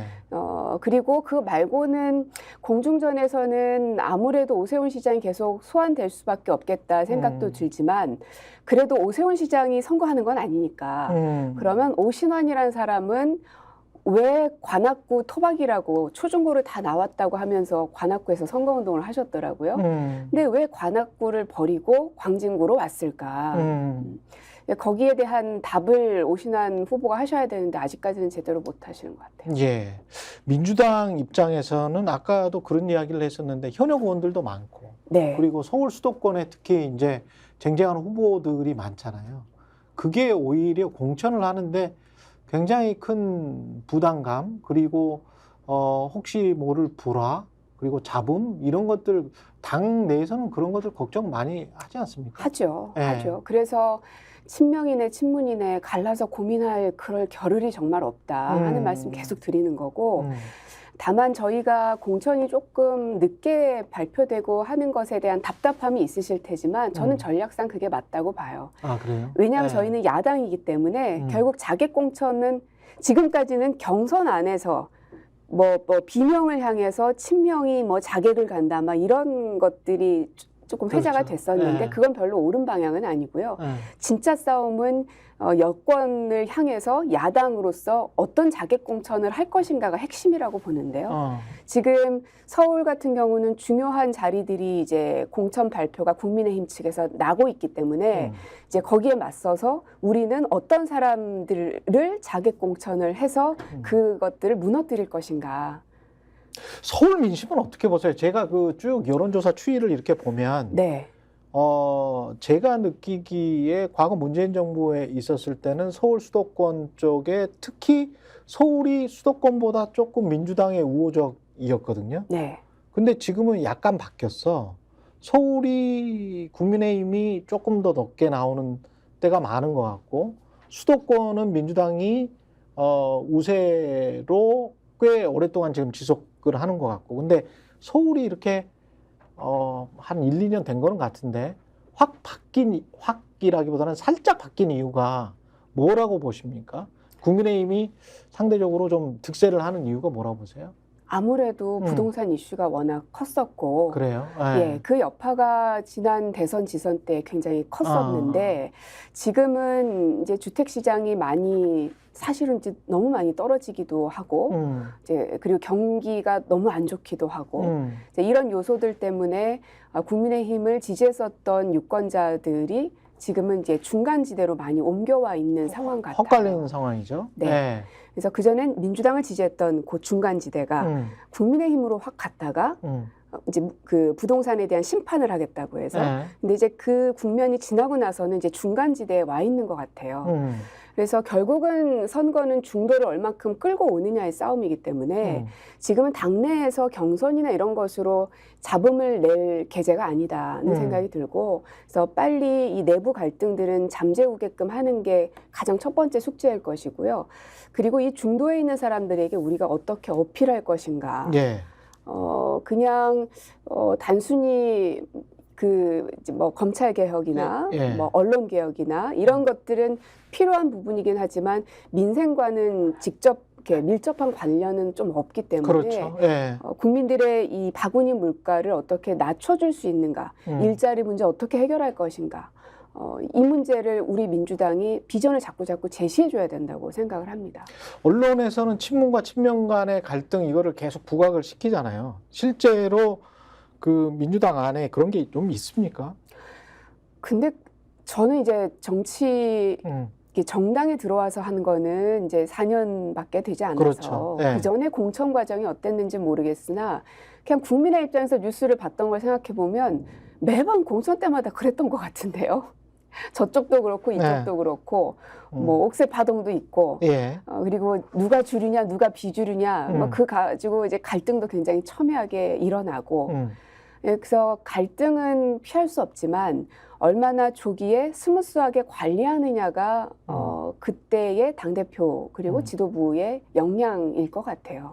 지금 한동훈 비대위원장도 그렇고 보수 언론들도 운동권 청산론을 갑자기 들이댔잖아요. 근데 그게 이제 뭐 먹히는지 안 먹히는지는 모르겠습니다만 정권 심판론이랑 비슷한 저울로 언론에서 회자가 되다 보니까 윤석열 정부의 어떤 평가에 대해서는 별로 안 한단 말이지. 이야기를. 그러면서 이제 가치가 전도되는 현상 같은 게 일어나고 있어요. 그래서 프레임 자체가 그 이재명 대 윤석열의 구도 이걸로 다시 이제 대선 구도로 바뀌고 있는데 그게 대선 구도로 바뀌면 민주당한테는 안 좋잖아요, 사실은.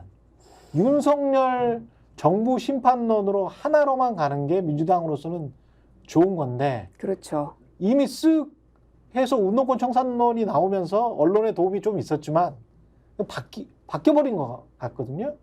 만약에 운동권 청산론을 끝까지 밀어붙인다면 저희한테는 그닥 나쁘진 않을 것 같습니다. 나쁘지 않을 것 같아요? 왜냐하면 언론에서 쓰기에 그리고 이렇게 딱 듣기에는 이게 뭔가 매력적인 단어처럼 보여질지 모르겠으나 투표장 안에 들어가서 이 표를 하나를 찍을 때에는 과연 국민들이 어떤 걸 더 중요하게 여길 건가. 그래서 1번도 2번도 3번도 경제, 민생일 수밖에 없고 어떤 정당도 그 부분을 놓치지 못하는 이유가 결국 표심은 그쪽으로 움직이는 거거든요.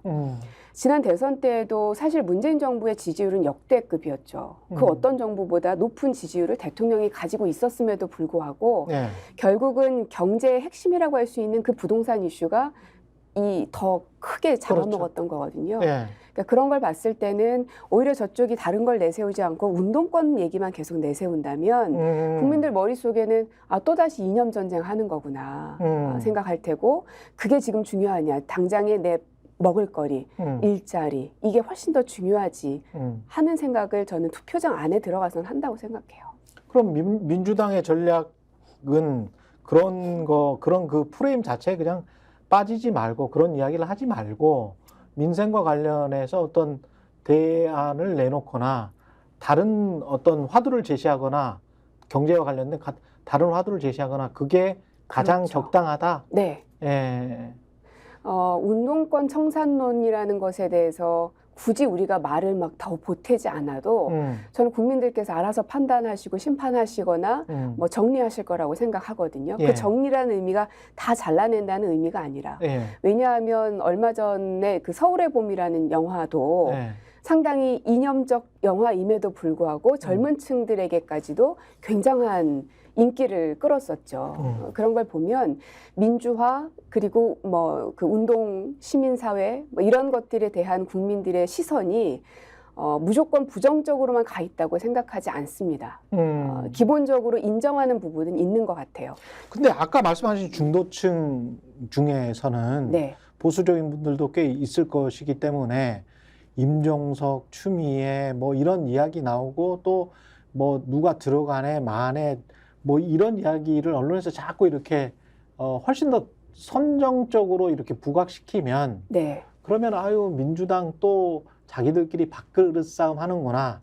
그렇게 이제 비춰질 것이고 그게 이제 계속 각인이 되고 인식이 되다 보면 가서는 부정적인 이미지 때문에 쉽게 손이 안 갈 수 있잖아요. 맞아요. 저 네. 동의합니다. 네. 그래서 이 국면을 빠르게 정리하는 게 필요하다고 생각을 해요. 그렇죠. 다만 지금은 선거일에 아주 막 가까워 있지는 않다 보니까 지금이라도 빨리 결정을 해 나가야 네. 국면을 전환시킬 수 있다. 아직은 국면 전환할 여유는 좀 있는 시간이니까요. 빨리 결정을 해서 국면을 전환을 시키려면 가장 중요한 건 뭘까요? 당대표 리더십입니까? 아니면은 중진들의 결단입니까?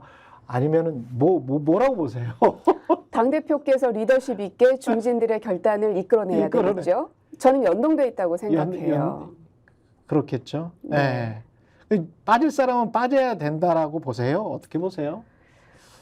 이게 선거할 때마다 특히 큰 정당 같은 경우는 물갈이론이 계속 나오니까. 이런 얘기 나오면 늘 네. 이제 장강을 얘기하죠. 네. 근데 해석이 참 다르더라고요. 네. 제가 해석하는 장강의 그 물결은 네. 뒷물결이 앞물결을 밀어내는 겁니다. 근데 지금의 형국은 앞에 있는 물결을 억지로 강제로 빼내는 것 같아요. 저는 그게 자기적으로 느껴지고 별로 국민들로부터 동의받아지지 않는다고 생각하고 자기적인 느낌이 들면 안 된다. 네. 네.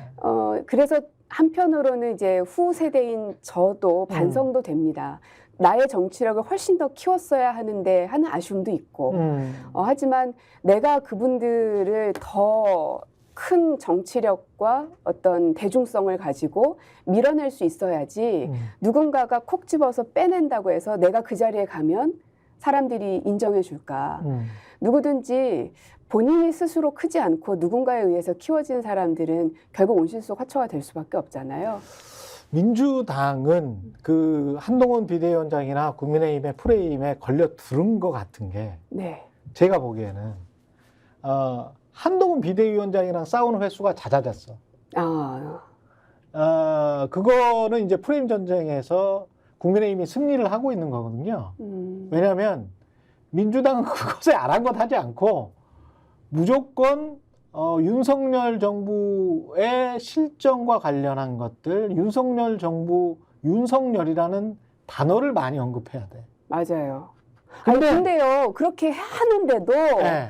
자꾸 기자들은 윤석열 대통령의 무엇을 물어보지 않고 한동훈 위원장의 질문에 대한 답을 자꾸 물어보니까 한마디라도 얹으면 윤석열 얘기를 이만큼을 해놔도 한동훈 위원장 요만큼 얘기한 걸 가지고 기사가 막 나가. 그러니까 정치부 기사들은 한동훈이나 국민의힘이 쳐놓은 프레임에는 그게 이제 보편적이고 상식적인 것처럼 인식되게 쉽게 쑥 들어가고요. 네. 민주당이 이야기하는 것은 민주당의 주장인 것처럼 이렇게 배치를 하죠. 그래서 이제 소수 의견화 시키는 거거든요. 그게 이제 언론인데, 근데 이제 그럼에도 불구하고 한동훈과 지금 계속 싸우는 것처럼 비춰지기 때문에, 근데 국민의힘은 또 한동훈은 혁신의 어떤 이미지란 말이지. 네. 그리고 민주당은 지금 이재명이 전면에 나선 거잖아요. 그러면 이재명 대 한동훈의 구도는 민주당한테는 그 구도나 프레임이 안 좋을 것 같은데요, 제가 보기에는. 그러니까 제일 민주당한테 제일 좋은 프레임은 윤석열 하나만 가지고 평가를 좀 해보자. 이대로 계속 갈 수 있느냐. 이게 제일 좋고. 네. 두 번째 그나마 괜찮은 건 윤석열 대 이재명. 그러나 그것도 별로 좋지는 않고. 세 번째 제일 안 좋은 게 이재명 대 한동훈으로 가는 건데 그걸 여론조사 업체들과 언론이 거의 합작하다시피 해서 갑자기 이제 한동훈을 23% 까지 이렇게 밀어 올리고 있잖아요. 그러면서 그 1대1 구도로 가는데 그거를 그대로 또 제가 보기에는 바보처럼 먹고 있어. 예. 그러면 선거에 가면 한동훈 대 이제 이재명이 된단 말이지. 네. 그리고 모든 언론은 그렇게 이제 도배를 할 거고. 그럼 윤석열은 사라져요. 김건희만 사라지는 게 아니고 윤석열까지 사라져. 근데 김건희와 윤석열은 한 세트거든. 네. 같이 연관된 사건들도 굉장히 많고.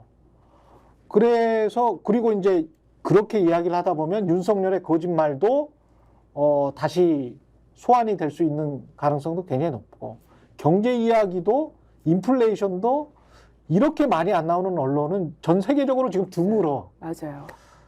근데 이런 이제 여건에서 민주당은 어떻게 싸울지 참 궁금하네요.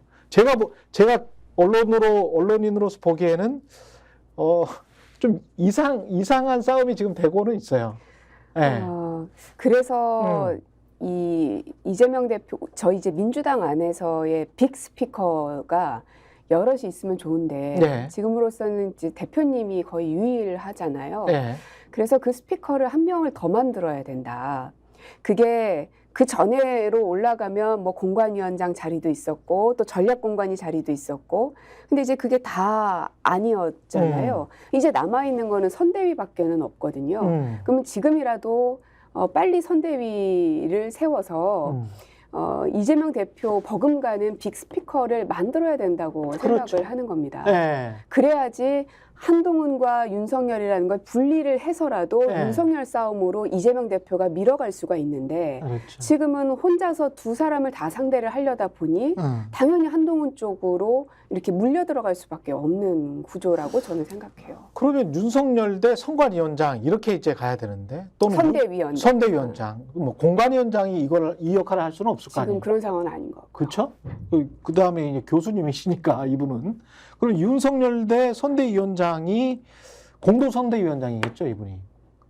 네. 공동선대위원장이지만 대표적인 얼굴. 네. 누가 돼야 될 것 같아요? 뭐 여러 사람들이 지금 뭐 뉴스에서도 보면 거론이 되고 김부겸, 있어요. 뭐. 네, 정세균, 이해찬 예. 뭐 이런 분들이 거론이 되고 있는데 모르겠어요. 대표 마음도 어디 하나를 딱 정하기가 엄청난 고민에 빠져 있겠죠. 그러나 사실은 더 욕심을 낸다면 중량감 있는 정치인도 좋겠지만 중량감도 있으면서 좀 신선했으면 좋겠다는 생각은 계속 드는 거예요. 근데 그게 불가능한 것 같아요. 그래, 중량감 있으면서 신선한 사람이 있어요? 없으니까. 네.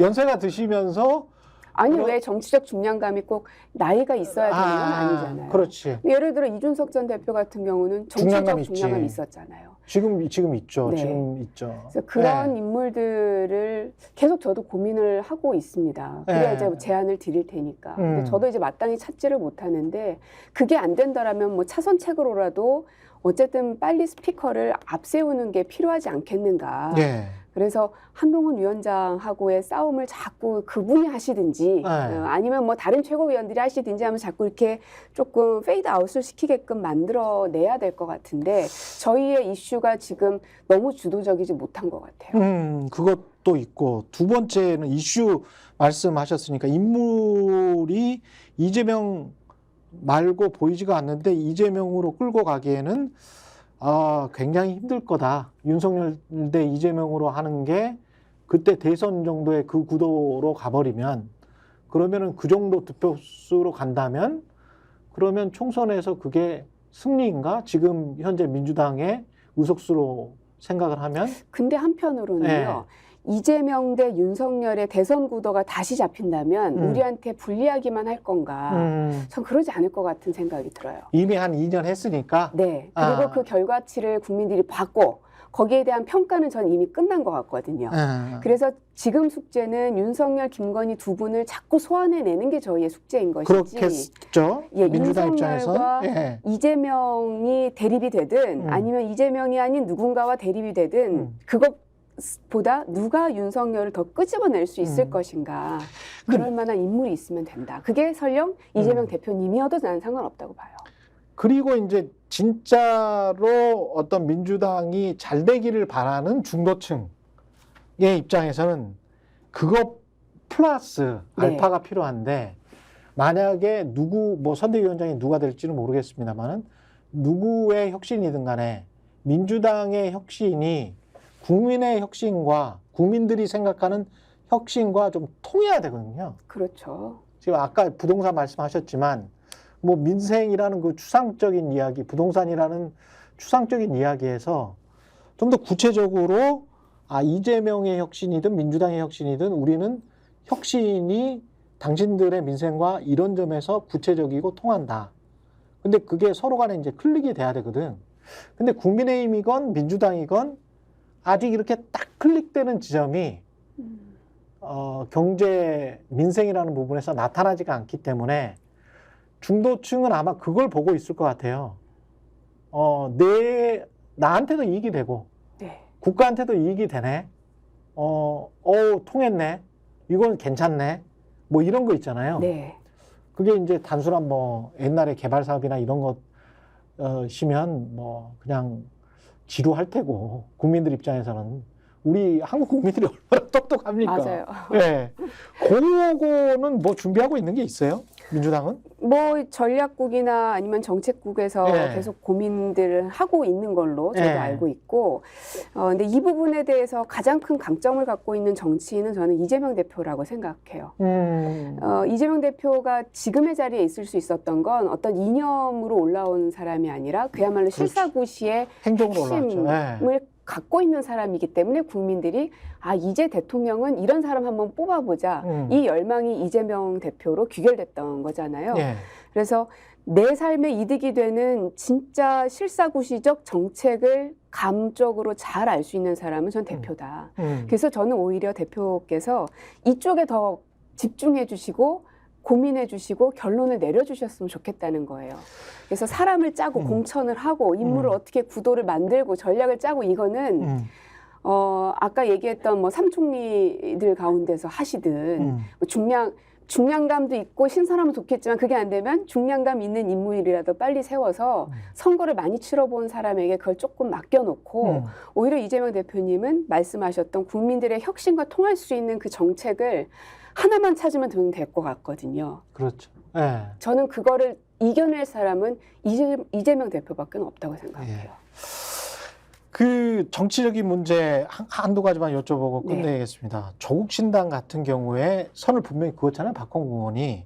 민주당 입장에서는 그럴 수밖에 없을 거는 같은데 그게 물론 이제 여러 가지 나중에 선거 후에 계산도 있을 것 같고 비례연합정당에는 그러면 조국 신당은 못 들어가는 건 확정적인 거니까? 그 박홍근 네.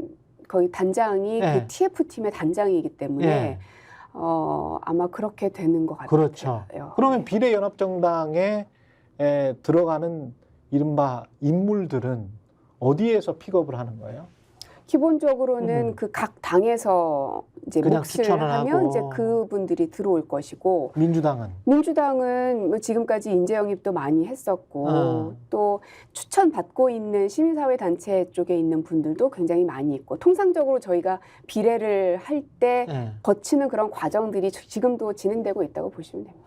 총선 이후에 어떤 전국을 생각하면 다시 특검 이야기가 나올 수밖에 없을 텐데 네. 그 특검 이야기 나오고 그다음에 대통령이 그거를 어떻게 거부권을 또 행사할 가능성 그렇다면 이준석 신당, 비례연합정당, 조국 신당 뭐 누구든 간에 이른바 반윤연대에 관한 구상도 있습니까? 민주당 내에? 그 반윤연대의 절박함을 알기 때문에 병립으로 가지 않고 연동으로 간 거죠. 선거 제도를. 사실은 병립으로 가자는 요구와 내부 요구도 굉장히 많았었지만 그러니까 22대 국회가 열리고 나서도 문제다. 우리가 이기는 것으로 끝나는 게 아니다. 예. 오히려 그때 더 힘들어지지 않으려면 네. 연동으로 가서 반윤연대를 더 다양하고 더 넓게 퍼뜨려야 그게 가능해서 22대 국회 때는 정말로 윤석열 대통령을 견제할 수 있다. 결국은 그 논리가 통해서 대표가 연동형을 선택을 했던 거거든요. 그리고 특검 같은 경우는 총선 이후가 아니라 지금도 여전히 살아 있고, 예. 뭐 2월이든 3월이든 이제 본회의가 열리게 되면 그 안에서 올라올 수 있죠. 그럼 반윤 연대 이른바 이준석 신당까지 합해서 예. 개혁 신당까지 합해서 반윤 연대 의석이 200석이 넘을 수 있어요? 저는 그거 정말 어려운 거라고 봐요. 예. 그게 과연 가능할까? 이준석 그 개혁신당이 예. 지지율이 10%가 넘느냐 안 넘느냐가 굉장히 큰 관건일 것 같은데 지금 나오는 퍼센트는 6%가 나왔고 이낙연 대표가 있는 곳이 2%가 나왔단 말이에요. 그러면 이게 합쳐서 8이 나오길 바랬을 텐데 그렇지 않더라고요. 쉽지 않아요. 예. 한 6% 나온 것도 있던데 최근에 합치고 난 다음에. 합치고 난 다음에도. 예. 그래서 이게 왜냐하면 이제 이낙연 대표를 지지했던 사람들과 이준석 대표를 지지했던 사람들이 너무 양극단에 있는 사람들이라 그렇지. 서로에 대한 이 불신과 그 분노가 오히려 지금 탈당으로 이어지고 그렇죠. 있죠. 예. 예. 그리고 선거까지 아직 얼마 안 남았기 때문에 그거를 봉합해내기가 아마 쉽지 않을 겁니다. 그래서 생각했던 것보다 개혁신당이 힘을 못 발휘할 수도 있겠구나. 그렇게 되면 말씀하셨던 200석이라는 거 그건 진짜 어려운 일일 수도 있겠구나. 민주당 단독 그다음에 비례연합정당 까지 또는 민주당 단독으로만 일단 네, 민주당 네. 단독은 몇 석을 지금 당 안에서는 속으로는 생각하세요. 베스트 시나리오, 워스트 시나리오 있을 텐데. 다른 분들은 정말 모르겠고 네. 당의 공식 입장도 모르겠고 저 네. 개인의 입장으로 봤을 때는 네. 저는 비례 빼고는 한 130 정도 봅니다. 130밖에 안 돼. 네. 비례 빼고. 네. 그래서 저는 늘 위기를 얘기하고 있고 민주당 비례 지금 따로 있긴 있어요? 뭐 이제 없는 거예요? 민주당 비례는 비례연합정당이니까. 그죠. 비례연합정당 안에서 이제 해소를 해야 되겠죠. 130. 그럼 비례연합정당 20을 해도 150인데? 네. 그러니까 그만큼 저는 녹록지 않은 싸움이라고 비례가 봅니다. 47석인가 그렇잖아요. 네, 네, 네. 와. 굉장히 어렵습니다. 그러면은 거의 뭐. 그래서 제가 계속 주장하는 게 예.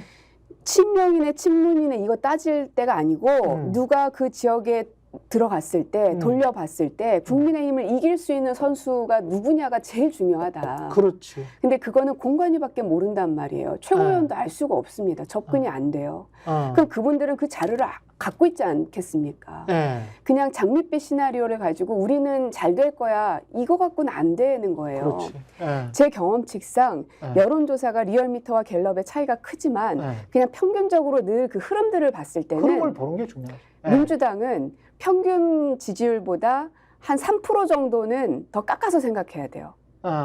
실제로 표를 봤을 때 우리가 3% 정도 이상 나와야 그게 우리가 이기는 것이다. 근데 지금은 1% 차이 아니면 그냥 똑같거나 붙어 있거나 아니면 좀 낮거나. 네. 예. 그래서 굉장히 위기다라고 생각을 하는 겁니다.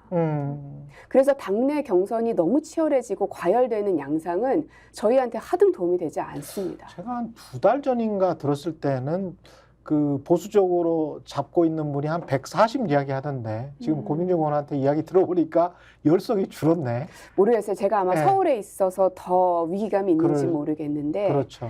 서울이 무너지면 네. 전국에 영향을 미친다고 생각을 하고 서울에서 저희가 승기를 잡아가면 예. 전국 판세를 다 잡아갈 수 있다고 저는 생각해요. 민주당이 위기긴 위기죠. 네. 거기다가 서울에 영향을 미치는 게 호남의 공천을 또 어떤 사람을 하느냐도 영향을 분명히 미치거든. 서울이. 네. 예. 그래서 안이하게 공천을 했다가는 마치 이제 TK 뭐 호남 그런 식으로 과거에 했던 것처럼 공천을 했다가는 크게 아마 국민들이 실망하고 당할 텐데. 네. 예. 저는 호남에 있는 시민들께서 더 크게 호되게 꾸짖을 거란 생각이 들고요. 그럴 가능성 높아요. 특히 예. 광주 시민들은 그냥 저의 느낌입니다만 이분들은 될 만한 사람, 그러니까 주류를 늘 뽑는다. 혹은 뭐 나와 가까운 뭐 호남 출신을 뽑는다. 이게 아닌 것 같아요. 그 친명 친문 이야기할 때 아니야 지금 민주당. 그분들은 정신 차려야 돼. 맞습니다. 예. 딱 그 얘기를 하실 거고 예. 오히려 정권을 뺏어올 수 있는 사람이 누가 될 거냐. 그걸 민주당이 할 수 있겠느냐. 그거를 지금 호남은 보고 계신 것 같아요. 예. 그래서 지금 뭐 운동권이라느니 뭐 친명 친문 막 이런 이야기를 그러니까 뉴스에 나올 때마다 호남에 있는 특히 광주에 있는 분들은 얼마나 한숨이 나올까. 지금 세상 얼마나 힘든지 모르고 한가롭게 저러고 있구나라고 막 혼내실 것 같은 생각이 너무 많이 듭니다. 그래서 지금 공천 국면이 굉장히 중요하죠. 어떤 사람이 뽑히느냐 결국은 또 인물이겠네요. 그렇죠. 인물로 선거의 전략을 보여주는 것이기도 하니까요. 여기까지 하겠습니다. 지금까지 고민정 더불어민주당 의원이었습니다. 고맙습니다. 네. 예, 내일은 조수진의 정치본색이네요. 오전 8시 반, 8시 30분 라이브로 찾아오겠습니다. 지금까지 저는 최경련 기자였습니다. 고맙습니다.